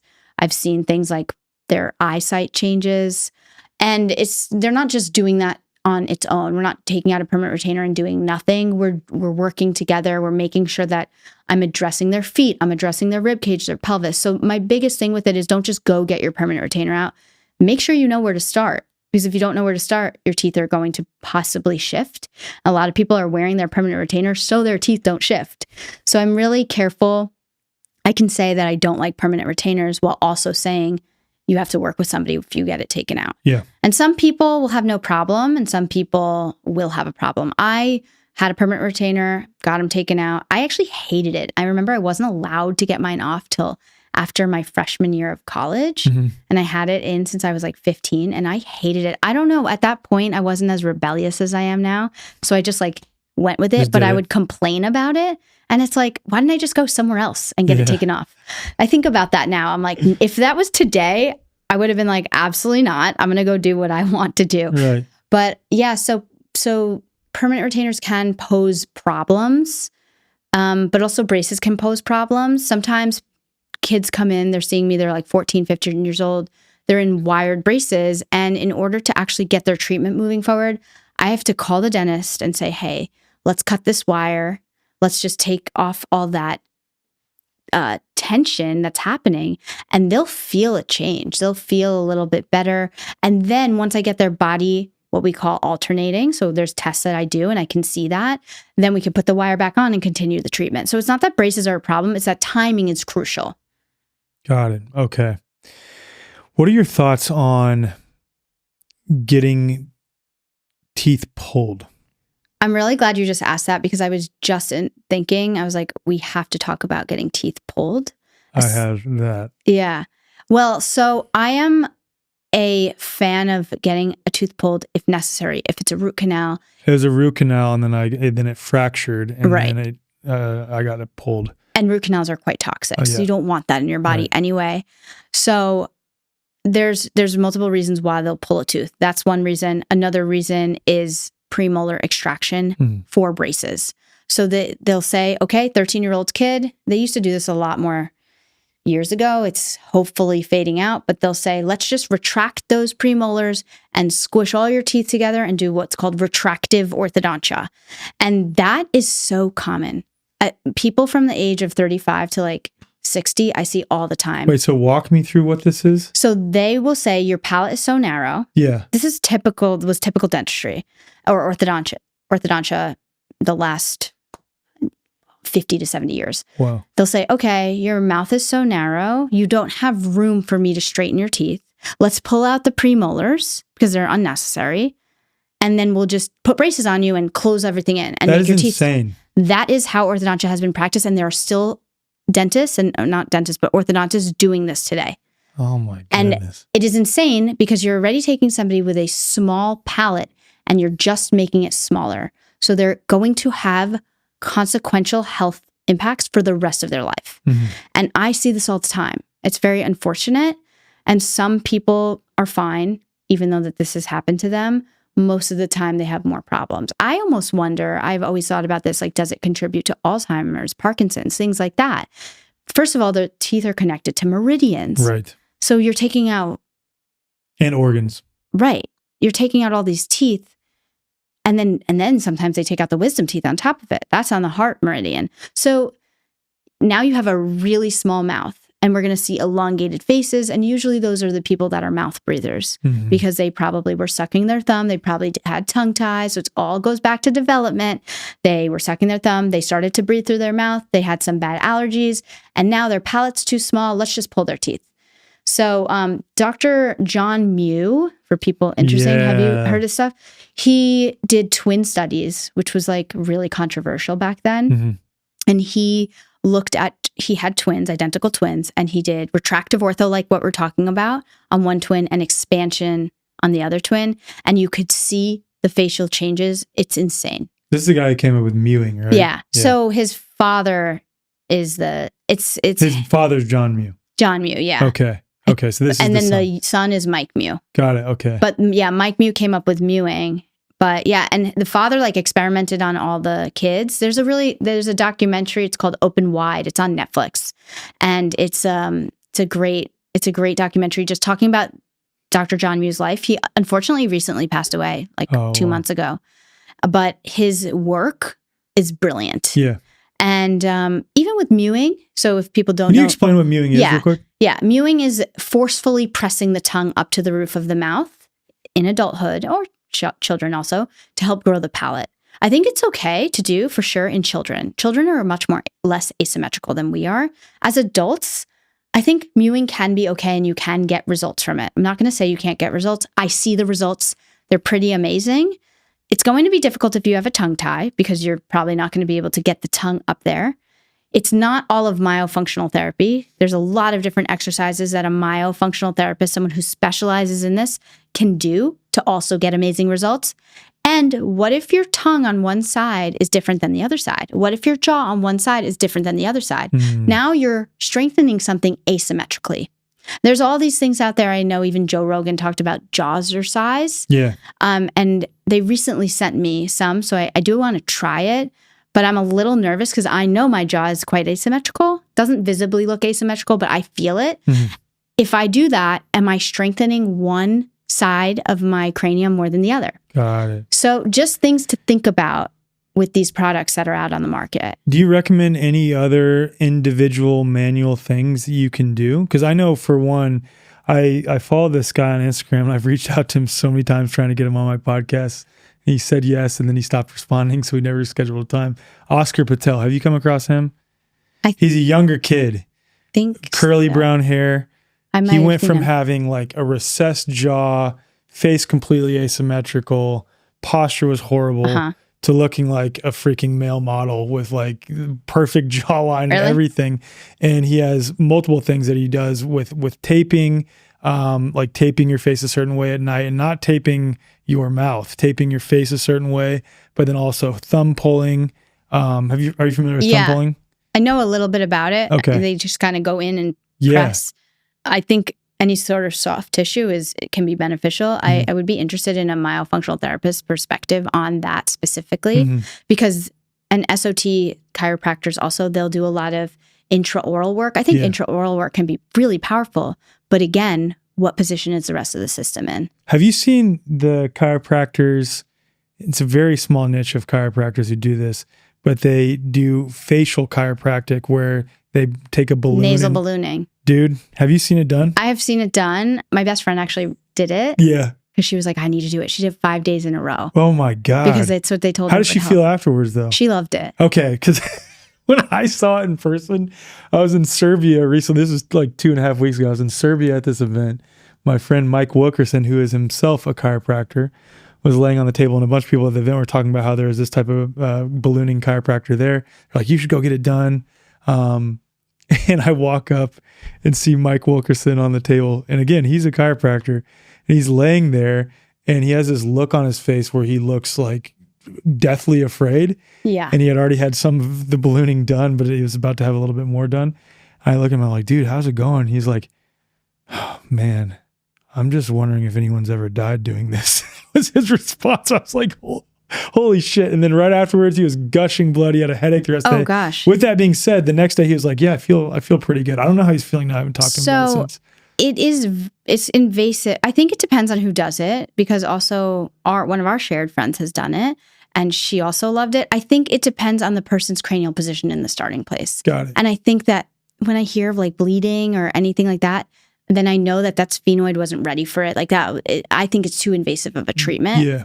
I do think some people, it can really help them.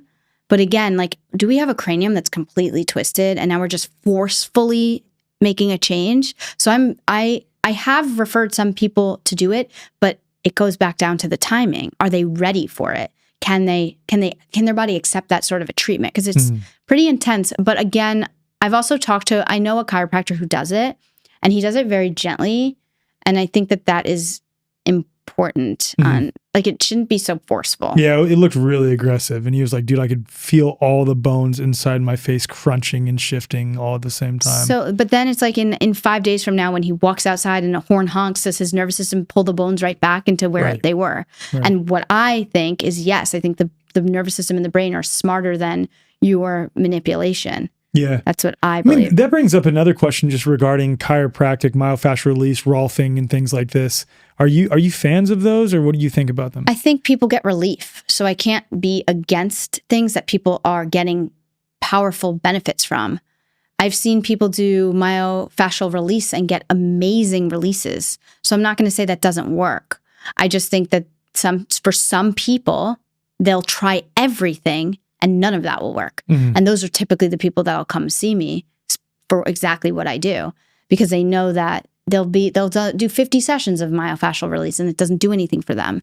And a lot of those people that I'm talking about, those really, they're stuck, they have more going on cranially, and there's more to their story. If somebody just feels pretty good, they go get, they don't have a crazy history. Yeah. A John Barnes myofascial release might work great for them. And so it's not to hate on any of them, because I do think that those modalities work.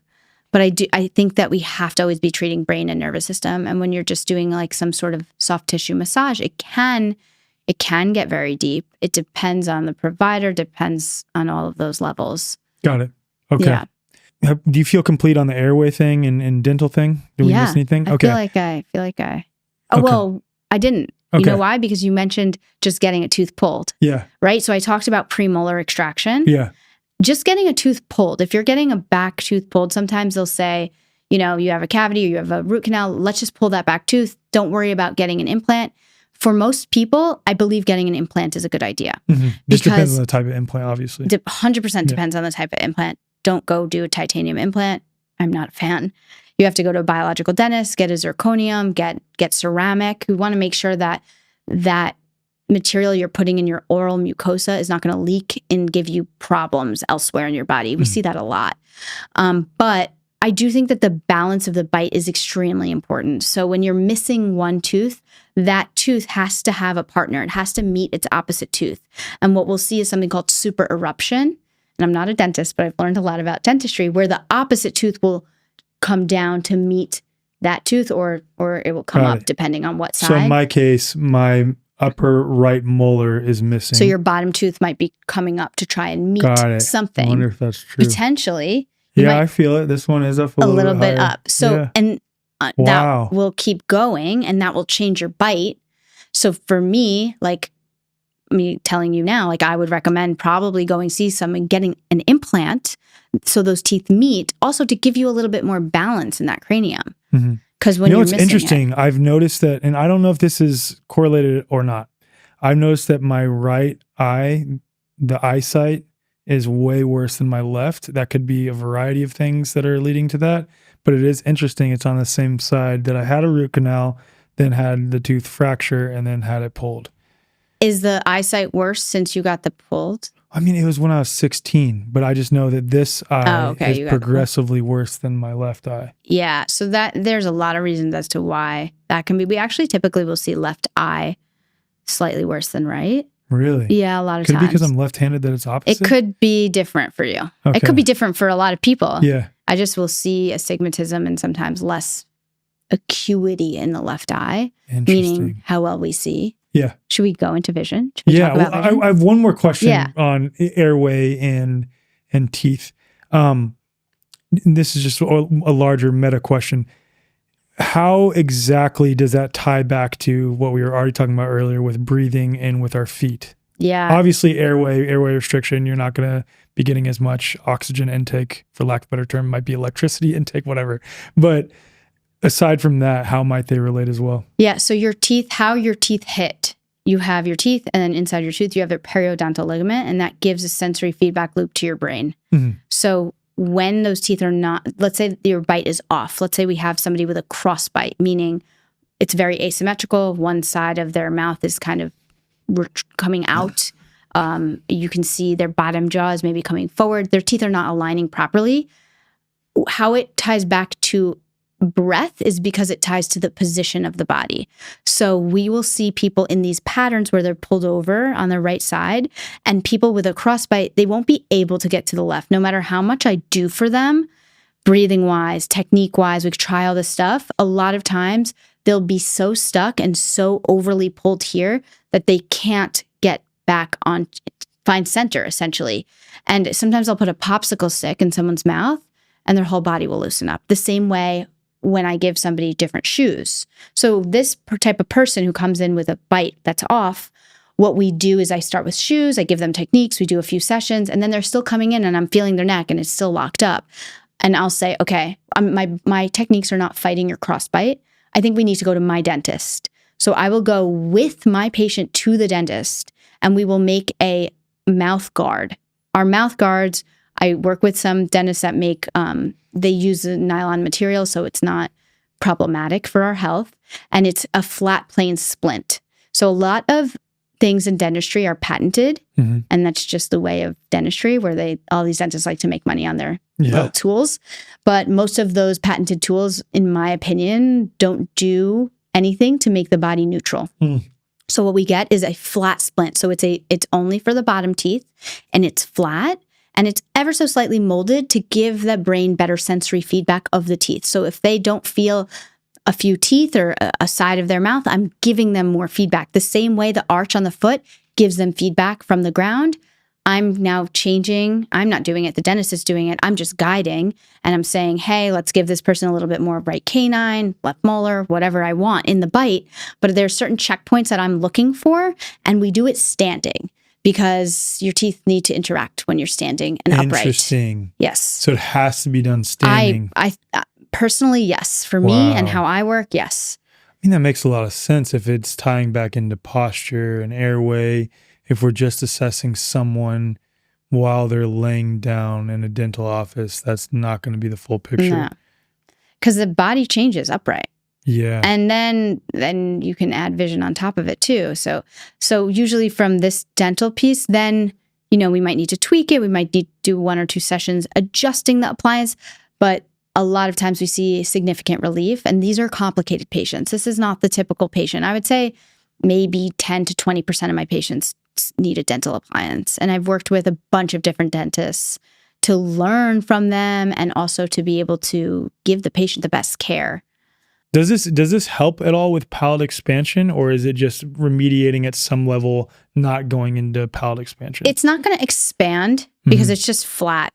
But I will tell you, my own mouth opening increased 4 millimeters from a dental appliance. Really? So what happened there was my body posture changed so significantly. My head moved back in space, and the joint, the TMJ joint, now has more ability to move. And so I was able to literally open my mouth more. Wow. Eat thicker steaks. Okay. Cool. I don't know. Yeah. But yeah, so we do see that quite often, like mouth opening or like lateral deviation, things like that. They'll be able to shift their jaw better. Wow. Just from a flat plane splint. It's just... Are you wearing that at night or? I only wear it at night, yeah.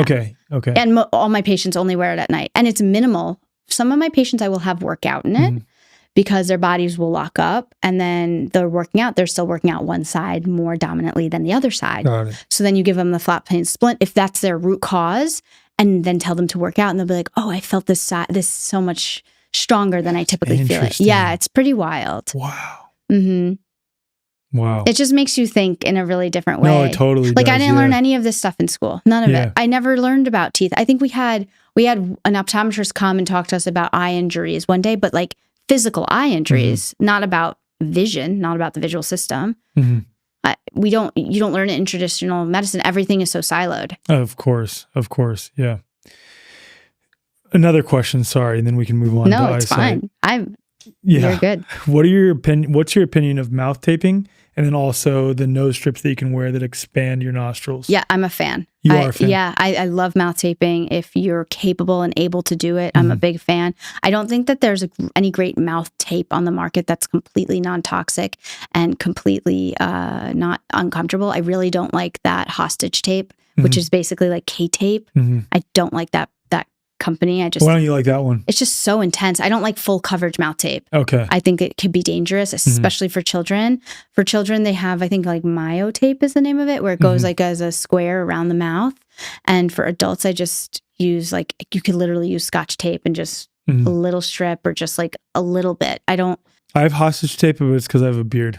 Well, understandable. It comes off either way. I'm sure. Yeah. There might be some workarounds though. Yeah, I got to figure that out. Yeah.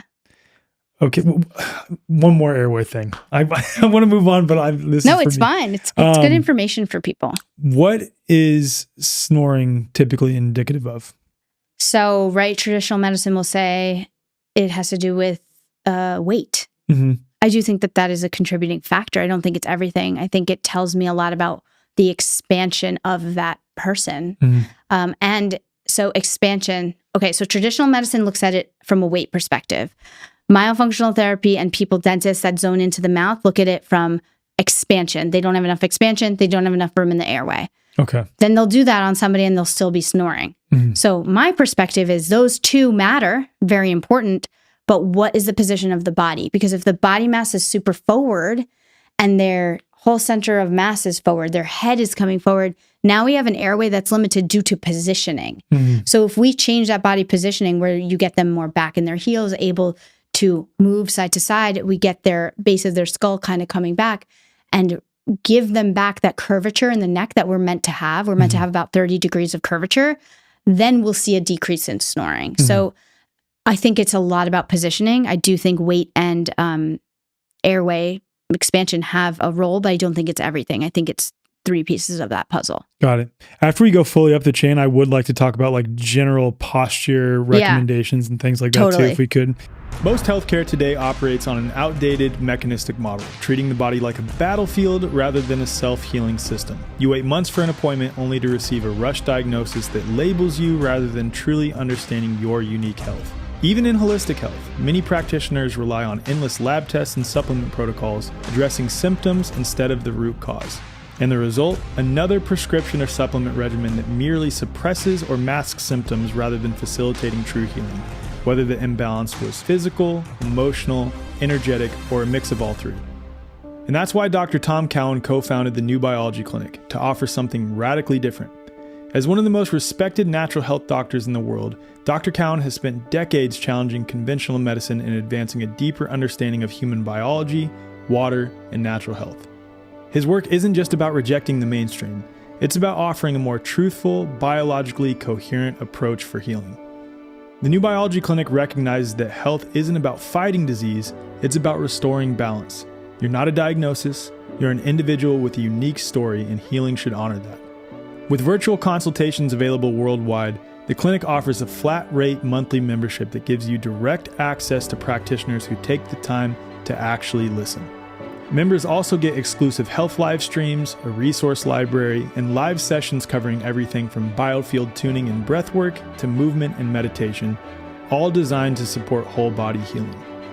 And if you're not ready for a membership, you can book a one-time appointment, sign up for an enrichment-only membership for the healing modalities alone, or schedule a free connection session with one of the care team members to see how the New Biology Clinic can help in your specific situation. This isn't about keeping you dependent on doctors. It's about making you sovereign over your health. Head to newbiologyclinic.com and use code THEWAYFORWARD, and that's spelled The Way, F-O-R-W-A-R-D, for $50 off account activation, or just head to the show notes for more info. If you're a member of The Way Forward, email hello@thewayforward.com for $150 off. Your body already knows how to heal, and New Biology Clinic helps you remember. Okay, one more question. I'm sorry for those that are listening, watching, like, when is he going to move on to the eyesight? This one's not related to airway specifically, but since we're on the topic of sleep, because we're talking about mouth taping and nose taping, what are your thoughts on bed, if you have any at all? And then also sleeping position. Like mattress? Yeah, mattress type and then sleeping position. I did like a deep dive a few years ago when I was buying myself a new mattress. So this is kind of like the shoe conversation. There's like nothing perfect. I bought myself an avocado and I like it. I want a mattress with springs. That is ideal, to have as many springs as possible. In the non-toxic world, that's not how they typically make them. Yeah. So I found a hybrid mattress from Avocado that Why do you want springs though? Springs are the same as like giving your body some feedback from the ground. Okay, that makes sense. So that spring is like you're just getting, when you're laying there, it's something pushing back into you. Yeah. So that is important. I also think firm is really important. A lot of people really like firm. Some people hate it. When it's too squishy, you're not getting that feedback from the ground. You need that for your sensory system. Obviously, it's also a comfort, right? Whatever people are most comfortable in is going to be important. I like the Avocado. I do think it's a little too squishy for me, to be honest. There's also the Sattva. There's some other brands that are non-toxic that do have springs.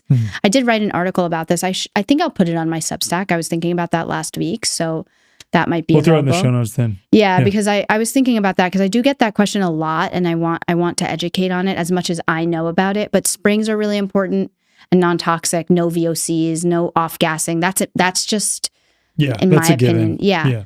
And then sleep position. So I don't tell people how to sleep. That is, they'll come to me, they'll be like, my chiropractor told me to sleep this way. I personally struggled with insomnia for years.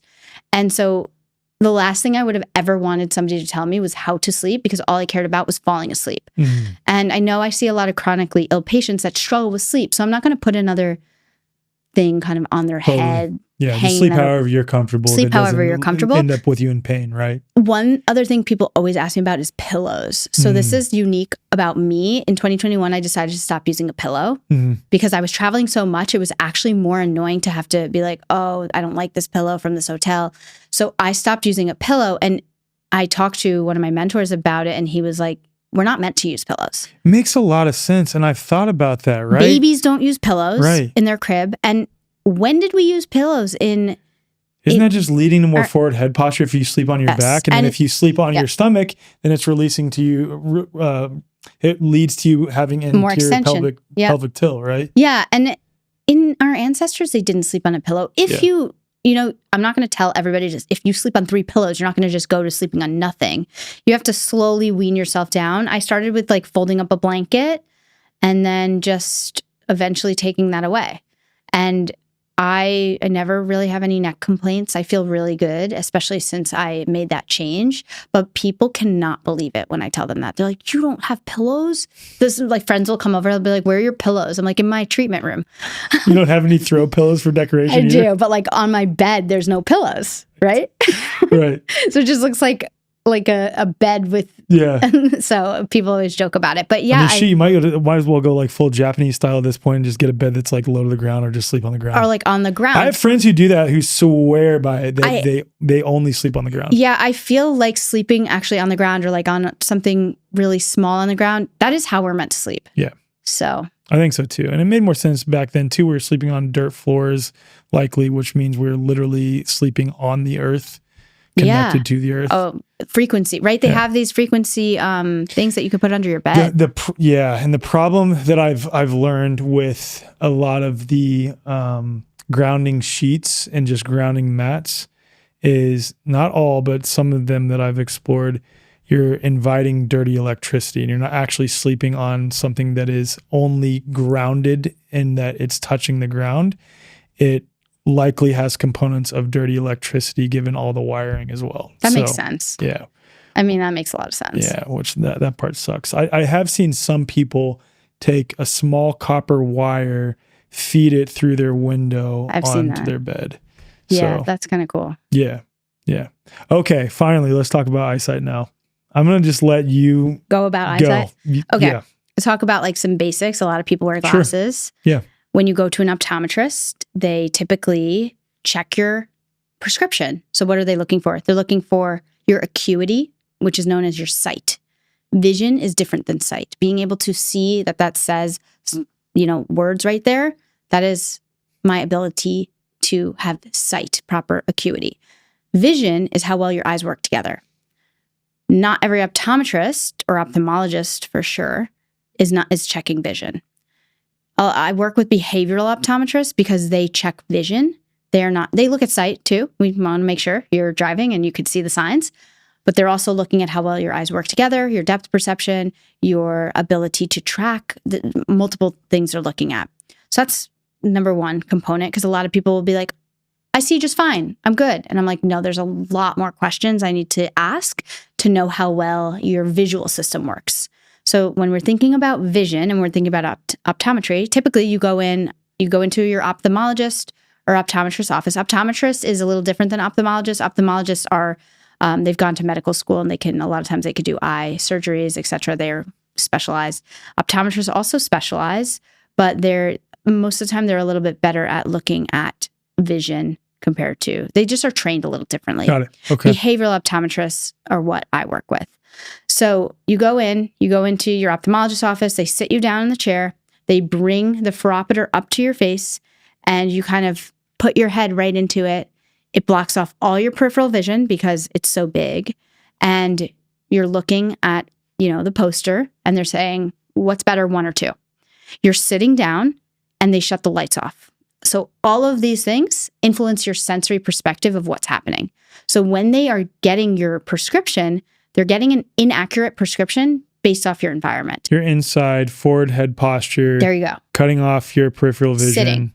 Sitting. Where do you use your eyes? You use them standing, outside, with lights on, moving through space, playing baseball, playing basketball. Yeah. So I don't really know what the standard is, why they've done that. But what happens is when they're correcting you like that, you become very focal versus peripheral. Got it. For vision, we need periphery. We need to think about somebody who plays tennis. I recently picked up tennis a few years ago.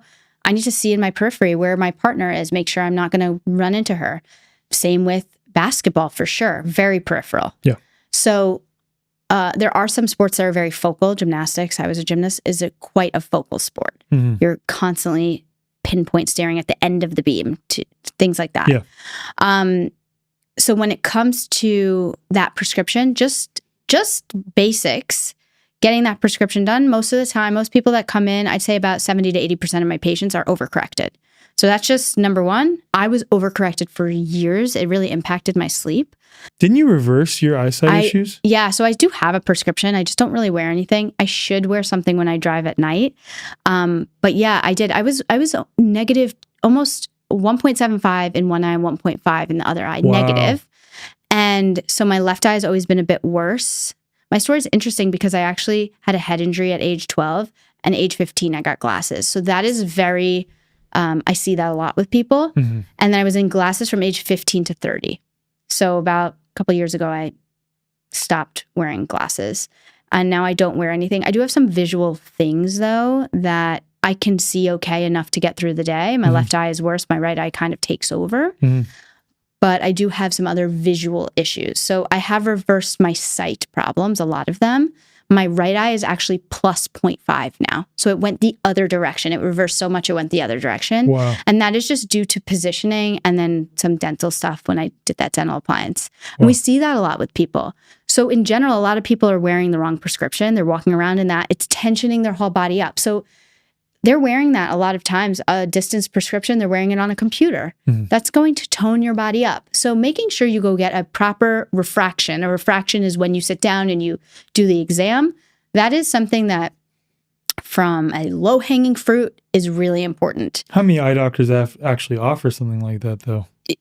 I tell people to go to behavioral optometrists. Okay. Yeah. So specifically a behavioral optometrist. So behavioral optometrists, there's a couple different organizations. NORA, COVD. I actually lectured at the COVD symposium earlier this year, and they loved it because they get it. They understand. They understand that vision is so important, and they want to make some significant changes. Those are the people that are looking at kids with eye turns. If you ever see somebody and their eye slightly is a lazy eye, there's reasons for that. There's a lot of reasons from a neurological perspective for that. So they use different types of lenses to change the picture so the eyes look a little bit more straight. So there's a lot that can be done there. And when you combine it with what's going on in dentistry, we can make really significant changes for the patient. Wow. So yeah, I'm a generalist, but I've had to learn so much about optometry. You can't just walk into an optometrist's office and be like, hey, I want to work with you. They're going to be like, what do you know? At this point, I've learned so much from them. But we can make sometimes we're just taking down a prescription. Sometimes it's too high. We just take it down. That's easy. Usually I send my patient to go do that themselves. Sometimes we're playing with prisms. Sometimes we're playing with the astigmatism correction. So there's a lot of different things that you can do with a lens the same way you could do with a mouth guard, the same way you can do with arches on the ground to help change the person's sensory experience. But the visual system is much more specific. It's 80% of our sensory world comes from our eyes. So what we do to our eyes can make a really big difference. I worked with a baseball player once that I changed the prescription plus 0.25, which is literally nothing. And his throw went up 5 miles an hour. Wow. So these small, especially in that level, you're going to see big changes. But these small tweaks can make somebody's chronic pain decrease significantly. The other recommendations that we've talked about throughout this episode, do you oftentimes see people, this almost seems rhetorical, I'd imagine the answer is yes, their eyesight improve just by adjusting those things as well? Yeah, a lot of times even just lowering their prescription, a couple months later, they'll need to lower it again because then their eyes are actually working the amount that they should be working. Yeah, I'm talking about like the shoe. Shoes, yeah, for all sure. all Yeah, the I things. tell my patients to come into the eye exams and the dental deliveries wearing a good shoe because I'm not going to do the appointment with them without a good shoe on just because it changes their system. Sometimes we do a technique before we do the delivery. Sometimes we do techniques while the eye exam is occurring. Sometimes I make them wear their dental appliance during the eye exam. So there's a lot of things. But yeah, I see changes, significant changes. What are your thoughts on contacts? I think contacts give you a little bit more periphery in the world. I think, okay, from... How toxic are they though? Like, has anyone really looked at that? Most of them are really probably pretty toxic. I wore them for like 15 years. The only time I've worn them lately, first off, I want to say when I started wearing them, I noticed my eyesight get exponentially worse once I started wearing them. So is it the contact or is it the prescription? Right, exactly. But I specifically asked for a lower prescription because I've said this. I still haven't done it So to every time I've gone to the eye doctor. I'm going to reverse my eyesight naturally. I know it can be done. Like I've seen it happen via a variety of ways. Someone that I know did an extended water fast and went back 3 prescriptions. Someone else just did a bunch of eye exercises. There's also this lady who I'm supposed to interview sometime in 2026 who has what's called the clear sight method. So there's multiple approaches to it. But I specifically asked for one that wasn't as, overcorrected. And even then my eyesight got drastically worse, but I only wear it if I am speaking on stage and I know that I'm not going to have my computer in front of me and I'm going to have to look at a confidence monitor or something like that. Yeah. That's like the only time. Other than that, I refuse to wear them. But there's also problems with most contacts nowadays have blue light blocking technology and UV blocking technology. Yeah. So and glasses do too. So you can get windows do. Yeah, I know. Freaking windows in our houses it's do insane. Nowadays. We're it's we don't get the full spectrum of light. No. You can get incandescent bulbs now, sort of. Yeah. But so there are total daily 1 contacts do not block the majority of that light spectrum. Cool. They're a little bit more of an expensive contact.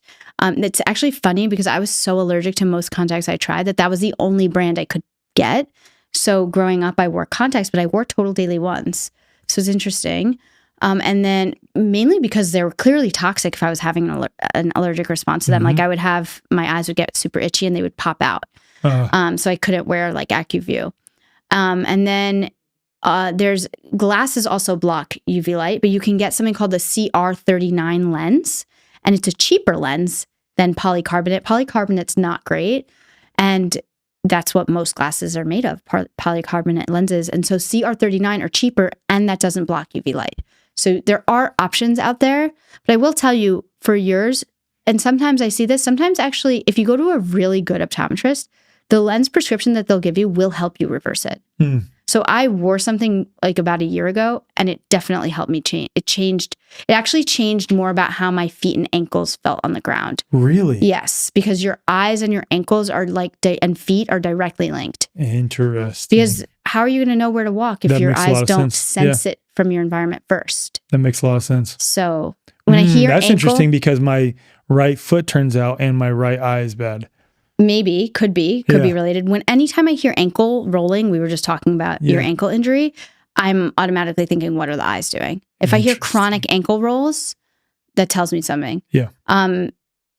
It's pretty, certain questions are really good to ask and I'll tell your audience. I ask my patients, like, did you struggle with school growing up? How was it for you to learn how to read? Do you like reading today? If those questions are like, yes, I struggled with school, I hate reading, I've never liked reading, that's already a red flag to me because a child actually likes reading. They're supposed to like reading unless their eyes don't work well together and it's so hard for them. If reading comprehension is super difficult for a child, that's because their eyes are probably not working well together. Interesting. Other things, car sickness is huge. I actually got kind of car sick in my Uber ride the other day. So I was like, oh no, I need to go get my eyes looked at. But I know the signs, right? So car sickness is a really big one. So kids that just get super car sick, to me, something's going on with their visual system. Interesting. Some other questions I ask. Yeah, super forgetful. with things sometimes, because if they're really focal and not peripheral, they'll be really forgetful. Of course, that might have to do with other factors like ADHD. ADHD and convergence insufficiency has a really big link, which What's means convergence insufficiency? yeah, being able to converge your eyes is being able to bring them together. So if a child is struggling with doing that, we'll see ADHD. Like if one eye doesn't track as well as the other one? Or they both just don't come in as well. Could be that too, though. Yeah. There's lots of reasons. So those are like important questions. I always ask about school. All my patients, I always ask about car sickness, just to figure out a little bit more about them. Head injuries, anyone who's had a concussion, their visual system has been altered a little bit. I think a lot of people don't know what a concussion actually is, though, because most people think concussions is like when you black out after you've been hit in the head, or just like almost blackout. But it's really like almost any head trauma, right? Yeah, I've had so many concussions. Yeah, no, so many. I understand. Any sort of head trauma. I'll ask people stitches, car accidents, or whiplash, anything like that. Because if you hit your head, like a lot of young boys hit their head on corners of things in their houses. This is like a common thing I've learned. And they'll get stitches and they'll just be like, oh, well, I was 2.5 years old. And to me, it's like, well, that's actually significant because your visual system's not developed fully. Wow. So it tells me something going on at that time. And whiplash, even if you're hitting, like if you're snowboarding, you're falling on your butt, that ricochets up the chain. And any sort of loss of consciousness injury, like you said, blacked out, that to me is another category, but that's an extreme category. But all these things are head injuries, and your body keeps the score. Your body remembers all of this. Right. So you're not against glasses, right? No. Okay. I'm against glasses that are done incorrectly, the same way I'm against braces that are not done at the right timing. I think glasses can be a huge tool for certain people, and a lot of people actually need glasses for their healing. I send people to my optometrists all the time knowing that they're going to prescribe glasses. I think that there are certain times where we'll prescribe a glasses and it'll be like, okay, let's check back in 5 or 6 months, and then we tweak it and change it, and that's the idea. I'm against somebody just going and getting their eyes tested in a conventional standard way for 20 years on end and never looking at their visual system. And another thing with eyes, LASIK. I was just about to ask you that. Go with your question. Yeah, go ahead. Please tell me why it's so bad. Because LASIK is so bad. LASIK is so problematic from multiple standpoints. Not only is the surgery problematic, and I'm not even going to get into so much of the health concerns with the surgery, but there are people that are committing suicide because of LASIK eye surgery.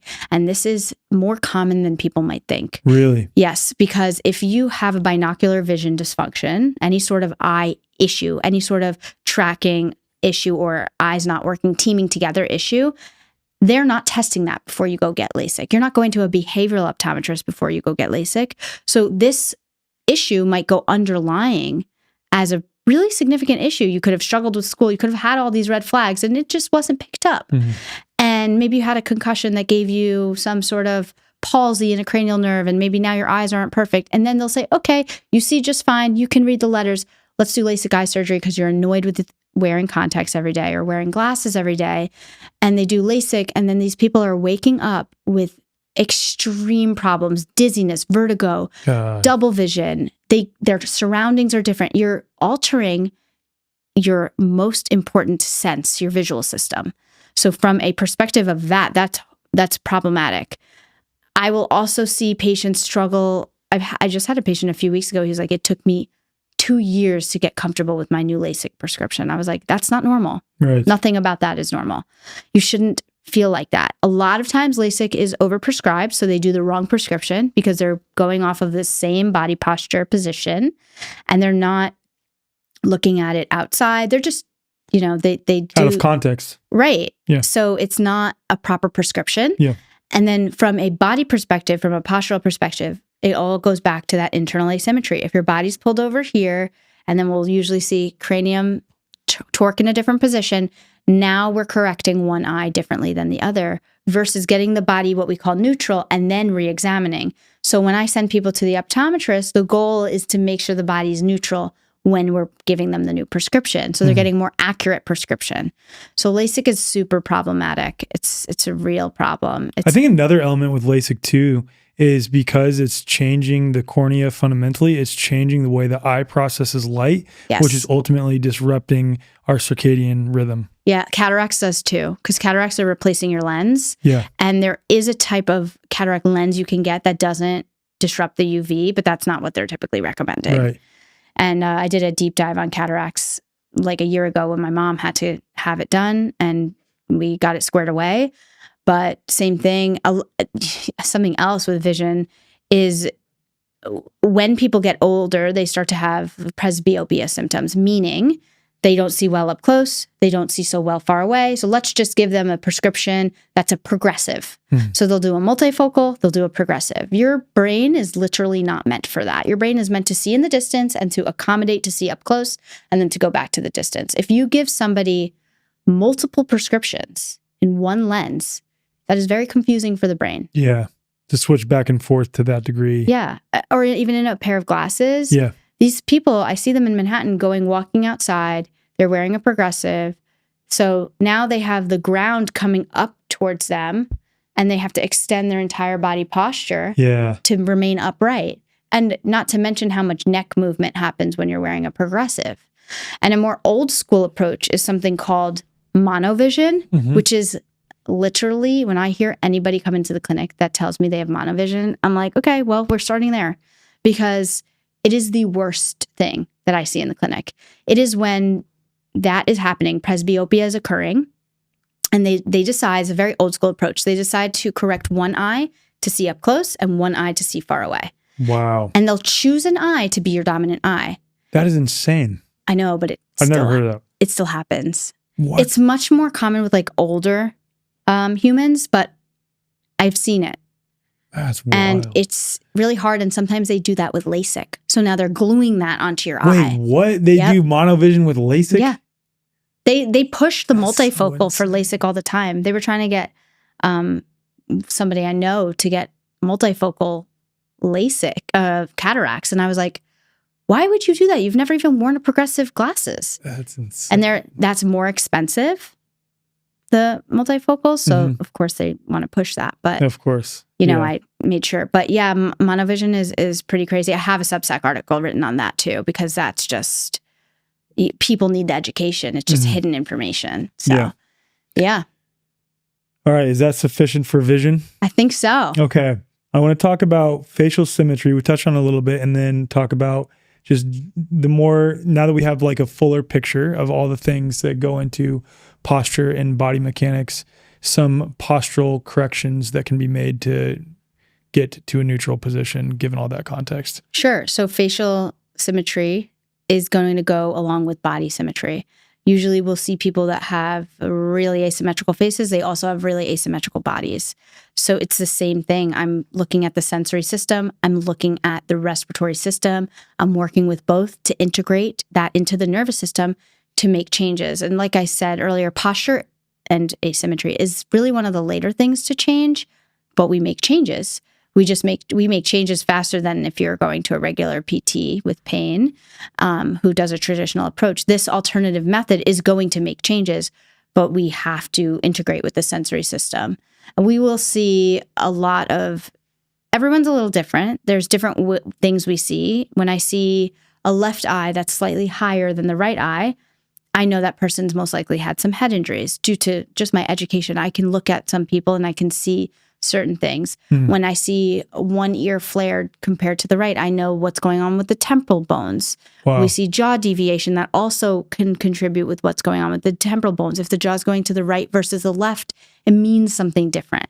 So there's different cranial patterns that can be changed. It just depends on what you're doing to change it. And unfortunately, not many providers know what to do. So you can. Does a lot of it go back to airway stuff? It goes back to airway. It goes back to head injuries. It goes back to the rest of the body, how the body manages space. Could go back to vision, could go back to dentistry. So it depends on that person. So like you see, for example, if someone has their like left pelvis is shifted and their right pelvis is more back. Yeah. And let's say they like lean more to their right, they might have some corrections that their body has made where their left eye might be a little bit higher than the right or something like that. Yeah, I'll see the left eye higher with head injuries, to be honest. Okay. Like if they've had significant amount of head injuries or trauma, emotional trauma. I'll see that a lot. The eye position is reflecting the sphenoid bone. It's a butterfly-shaped bone that's sitting behind your eyes that house your eyes. So typically we'll see the right eye higher, but when I see the left eye higher, I know that there's like something more going on. But it really honestly depends on someone's history and their story for me, because they might have a typical normal asymmetrical body, and then I'll see this torque in the cranium, and I know more is going on. And also those people that have more torque in the cranium, they typically have more pain. Got it. That like they've tried everything and it doesn't work. So there's different types of asymmetries we'll see in the face. A lot of this information also comes from craniosacral therapy, which can be wildly beneficial for helping with these asymmetries, especially if you don't have a provider like me around you. But how many people are providers like you who are trained on this? And it's called PI. Yeah, postural restoration. Okay. PRI. Okay. Yeah. What does that stand for? Institute? Okay. Yeah. So yeah, you got it. Yeah. About 200 of us in the country. Okay. So not that many. There's a lot of people that are learning it, but to get to the higher level of doing the vision and the dental, it takes a while to feel confident enough to do that. But yeah, the asymmetry can change. It's just as we untwist things. I would still, even if I saw all this with somebody, I'd still start with like, get the person in a good shoe. The feet first. Yeah, that's why it's such a low-hanging fruit for anybody listening. That's the first thing you want to do. That's what I would recommend. Got it. Yeah. On the symmetry thing, it's really fascinating to me is I've seen some of these videos that have come out on social media that are talking about how beauty actually is patterning, meaning that there is a pattern in human facial structure that reflects beauty that people tend to find more beautiful. And it has to do with symmetry. Yeah. And it's typically people who have more of an expanded palate, a jaw that is not recessed, and symmetry in their face as well. Yeah, that is for sure the typical. And attractiveness also, we're more attracted to somebody who looks a little bit more symmetrical, especially men who have more of a jawline. That is important. Women too. I have a post coming out about the chin. Like there's a video where all these actors and actresses, and you just shave off their chin and how different they look. Yeah. But that has to do with airway, has to do with the jaw and jaw development. And it really does. You can look at, I can look at people and I could tell you about their lifestyle without them telling me anything by just looking at their face, which is really interesting. And it's cool that I've gotten to that point. Yeah. But yeah, the attractiveness and beauty standards, it has to do with symmetry. It does. It's wild. Yeah. It's crazy how there does like seem to be a pattern. I mean, it's the same way when you look at buildings. Like when you look at buildings that are built like the Capitol buildings across the United States, they invoke a sense of beauty in most people who look at them. It's like inspiring to look at. It's the same as it applies to human beings. It makes a lot of sense. Okay. Now that we've kind of put all that together as it relates to posture, I want to talk about some just other general corrections in terms of our gait, in terms of how we sit, in terms of how we stand, as it relates to our posture to get to a more neutral position. Yeah. So when it comes to sitting, that's like one I tell people about and correct, especially from an ergonomic standpoint, from working, a work desk setup. You always would want, first of all, you want to be in a good shoe, especially if you're working from home. Just wear a good shoe, right? So then I tell people, elevate your feet a little bit so that your knees are higher than your hips. Just offloads the hips a little bit. It takes the tension off and allows your pelvis to posteriorly rotate on both sides so you can feel your sit bones. Those sit bones give you a little more access to your hamstrings, puts the rest of your body in a good position. Yeah. So like even right now I'm in, what's opposite of anterior pelvic tilt? It's posterior. I'm very posterior. So now I'd be on my sit bones. Yeah. Right? So that's good. So that's good where you're at. You're also tall. And so your knees are naturally higher than your hips here, and you can actually put your feet on the ground. So that's another thing. Like I'm short. My feet don't touch the ground in a lot of places.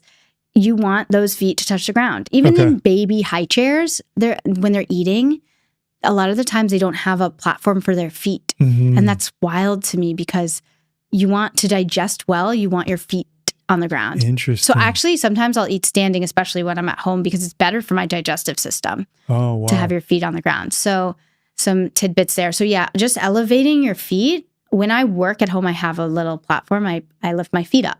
So that's something. And feeling your sit bones, that's a really easy key for somebody. And because we know we're really shifted over to the right side, what you can do is shift your body weight slightly over to the left. So just feel your left one more than your right. And that's something that you can bring awareness to. Is that why you were sitting like that for this podcast? No, this was actually just position. Okay, because you were shifted more to your left. I actually do think I'm a little more comfortable here. Okay. I don't know. Okay. This worked out really well for me. Yeah. But yeah, no, I am a little more comfortable. I'm not in the best shoe for what we're talking about, but time and a place though. It's exactly. That's how it works. So it's 80-20, right? Mm-hmm. So that's like one of the biggest tips I'll tell people. For standing, you want to always just unlock your knees a little bit. A lot of women I see, especially like pregnant women, that their body weight is forward. The knees are like constantly locked out, and that's just putting a lot of stress and strain on the ligaments. So just to have some slight bend in your knee will allow you to feel your heels on the ground, which again gives you feedback to your hamstrings, which helps to pull your pelvis under.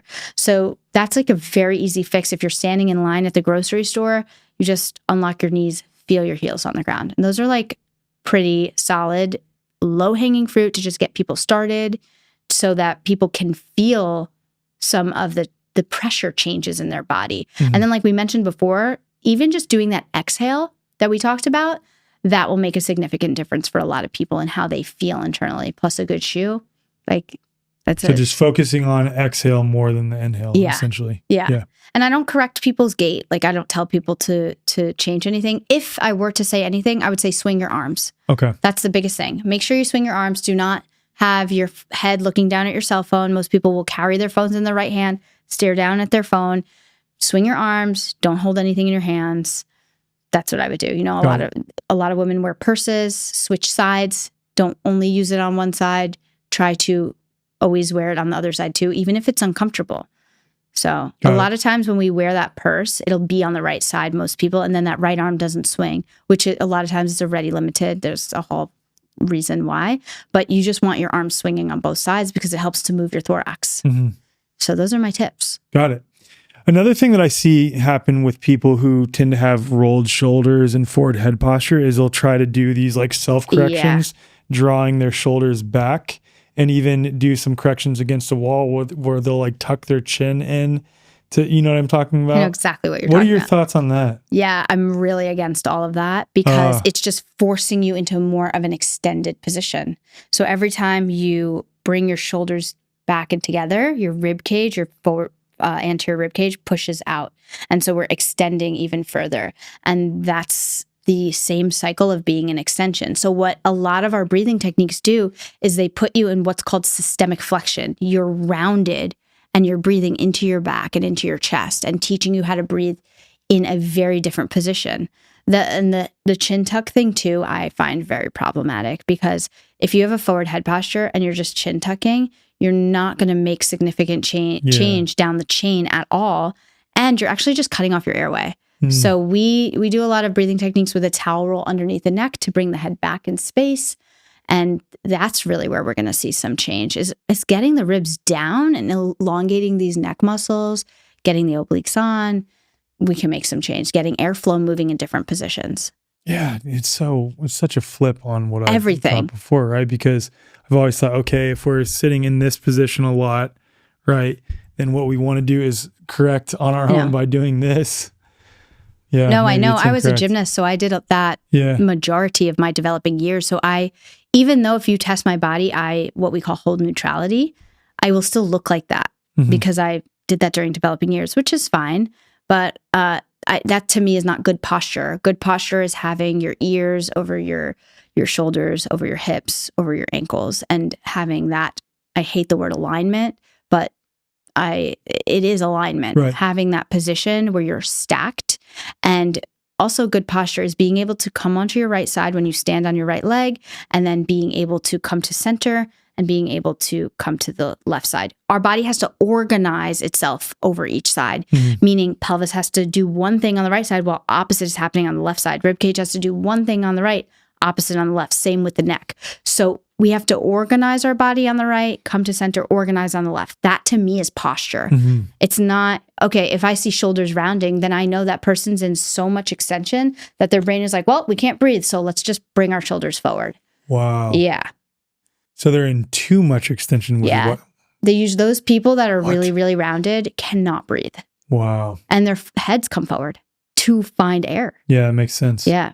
Wow. Yeah. What are your opinions on stretching Yeah. and mobility training? Coming from me being a gymnast, I've always prefaced that because I stretch for the majority of my life. I'm not a fan of stretching. I never stretch. Even now. dynamic stretching? Like Dynamic stretching workout, is okay. Right? That's fine. Okay. Is it more just to like create blood flow and heat and movement? Yeah, I did that today when I worked out. I think that that's totally fine to move through movements. Static stretching is a problem because now we have a body that's patterned and we're stretching our ligaments to an extreme. My hardest patients are yogis and contortionists by far. Really? They not only have chronic pain, they usually have autoimmune. They usually have so much going on with their hormones. They have a lot going on because their bodies have absolutely no stability.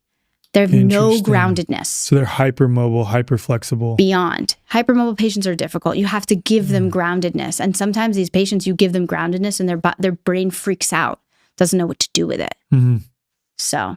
Well, yeah, that's such a flip too. Because like, what about the people who've done yoga for years and years and feel great? Do you think that they're like counterbalancing it with other activities? They might be. I would say they're not doing traditional yoga in the US. They're probably in other countries doing a different type of yoga. Got it. From what You're talking about like the white LA chicks who go to a yoga class. Yeah. Got it. That yoga is not ideal. Got it. I think the other types of yoga are a bit different. And I from what I've done, I actually enjoy yoga. I think it's great. I think some of the movements, there is a nice balance of strength. I just think you need to have control over your system. I can control my system. I'm not worried about overstretching myself. Whereas most other humans today, they're overstretching. Their position is a mess in those classes. What about like hip mobility training and things like this? Same thing. So there's a lot of stuff with those 90-90 positions. Have you ever seen that? Like, are you familiar with pails and rails? Yeah, I'm actually FRC certified. No. Damn it. Do you do it? Why? Yes, I still do. But you've been doing it for a long time. No, I've only been doing it. Well, I've done it a lot throughout my athletic career, but then more recently I've been doing it consistently. I don't have a problem with the isometric component. Okay. I think that's fine.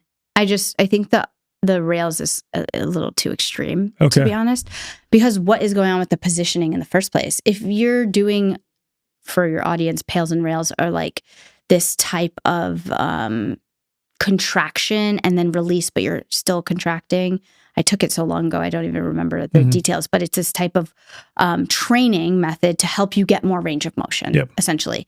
But if you have a pelvis that is on one side forward and one side back, your femurs in that pelvis are not articulating the same on both sides. So we might see a limitation in internal range of motion on one side, limitation in external range on the other side. But if you just stretch your way there, the reason is the pelvis. Got it. The reason's not the femur. So then it's actually just pulling on all those ligaments. I did it for a while too, when I wore my barefoot shoes. When you wear your barefoot shoes, I'm wearing barefoot shoes doing pails and rails right now. We're going to fix it. We're going to fix it. Maybe just briefly your thoughts on exercise and just movement. Yeah, for sure. Especially now, a lot of people are very into primal movements or workout programs and schools of thought that are different, like functional patterns and things like this. I'm going to give one of my close friends a shout out because she has this app called the LOA app, LOA. And I personally love it. If I wanted to have gone into strength and to do strength and conditioning with what I've studied, I would have, done what she's doing. And I'm so glad that she took it on because it's very difficult to understand these patterns and then to train in a way that is great for longevity. And that's what she's done. So she has this longevity app where she's doing all these exercises, but with the association of understanding your pattern. Got it. And that's great. I think that you could do whatever you want from an exercise realm, but I do think there are things that are better than others. Like, I was an Olympic weightlifter. I did overhead press a lot, and I did clean and jerks and all that stuff. What are your opinion on snatches? I loved snatching, to be honest. I loved it. It was so much For fun. the common person, though. I think it's horrible for a common person. When I go to a CrossFit gym, right? I haven't in a long time, but when I used to go to a CrossFit gym and there's one level 1 CrossFit instructor instructing 30 people on how to do a snatch. Yeah. That's so problematic. It is such an intricate movement. Yeah. It is not a functional movement. Snatch, clean and jerk, deadlift, maybe deadlift is closer. Front squat and squat is a little closer to a functional movement. And bench press, not functional movements, not in my opinion. I loved snatching because for me, I did it for joy and for athleticism. It is so intricate. I worked hours on perfecting my snatch and clean and jerk. And I do not think regular people should do it at all. I don't think people that do CrossFit for a few years should be snatching. I think that we are putting the body under so much stress. We talked about it for a little bit, women's hormones. I don't think they can handle that amount of stress. Yeah. I know from working with people from my own experience. And I do not think that that's the type of training that we need for longevity at all. I do think we need to lift weights. I don't think we need to lift as intensely or as heavy as people are pushing.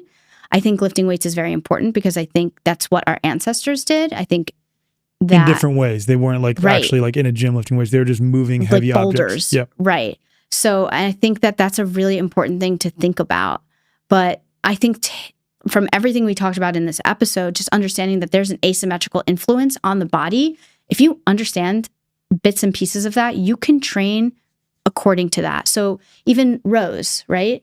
I will do a row, but I have my rib cage flexed and I am in a state of a rounded state of flexion so that I can do, and then I do it alternating. And I do it alternating because then I'm getting one movement on one side of my body and another on the other. So do you do a lot more dumbbell than you do barbell at this point? Yeah. Makes a lot more sense. I haven't lifted, snatched, or clean and jerked in years. Wow. I feel like I'd still be able to do it though. I feel like that's what led to my shoulder injury, honestly. Because I can think back to a CrossFit workout I was doing where I experienced a pop in my shoulder, and I had experienced them before, but not to this degree, doing snatches specifically, doing heavy snatches. I don't remember if it was during the strength portion. No, it was during either an AMRAP. I don't remember it, but it was during the actual workout portion, during the WOD. And so, I mean, it's a significant movement on the entire system, but especially on the shoulder. Yeah. You're coming from here, and then it's very, very significant. Not functional at all, but it is a sports-specific movement in that if you are an athlete who is an Olympic lifting athlete, that is a movement for that sport. Yeah, I love athletics. I love sports, but sports are not health. Yeah. At all. Mm-hmm. So just something to take into account. Yeah. Okay. Anything else you want to cover? Oh, this was amazing. Yeah, this was great. I feel like we covered a lot of stuff. So it was good. Please plug any of the stuff you're working on, any of the stuff you have as offerings. Sure. We'll throw it in the show notes. Yeah, sure. I have a breathing basics course. It's very simple. It just gives people their starting basic techniques.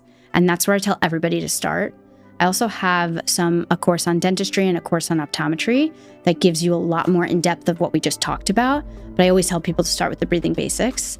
To find me, it's just Aleena Kanner. So you can check it out. Check out my website. All my stuff is Aleena Kanner. Make it simple. Super simple. Yeah. Yeah. Thank you so much for joining me. Thank you for having me.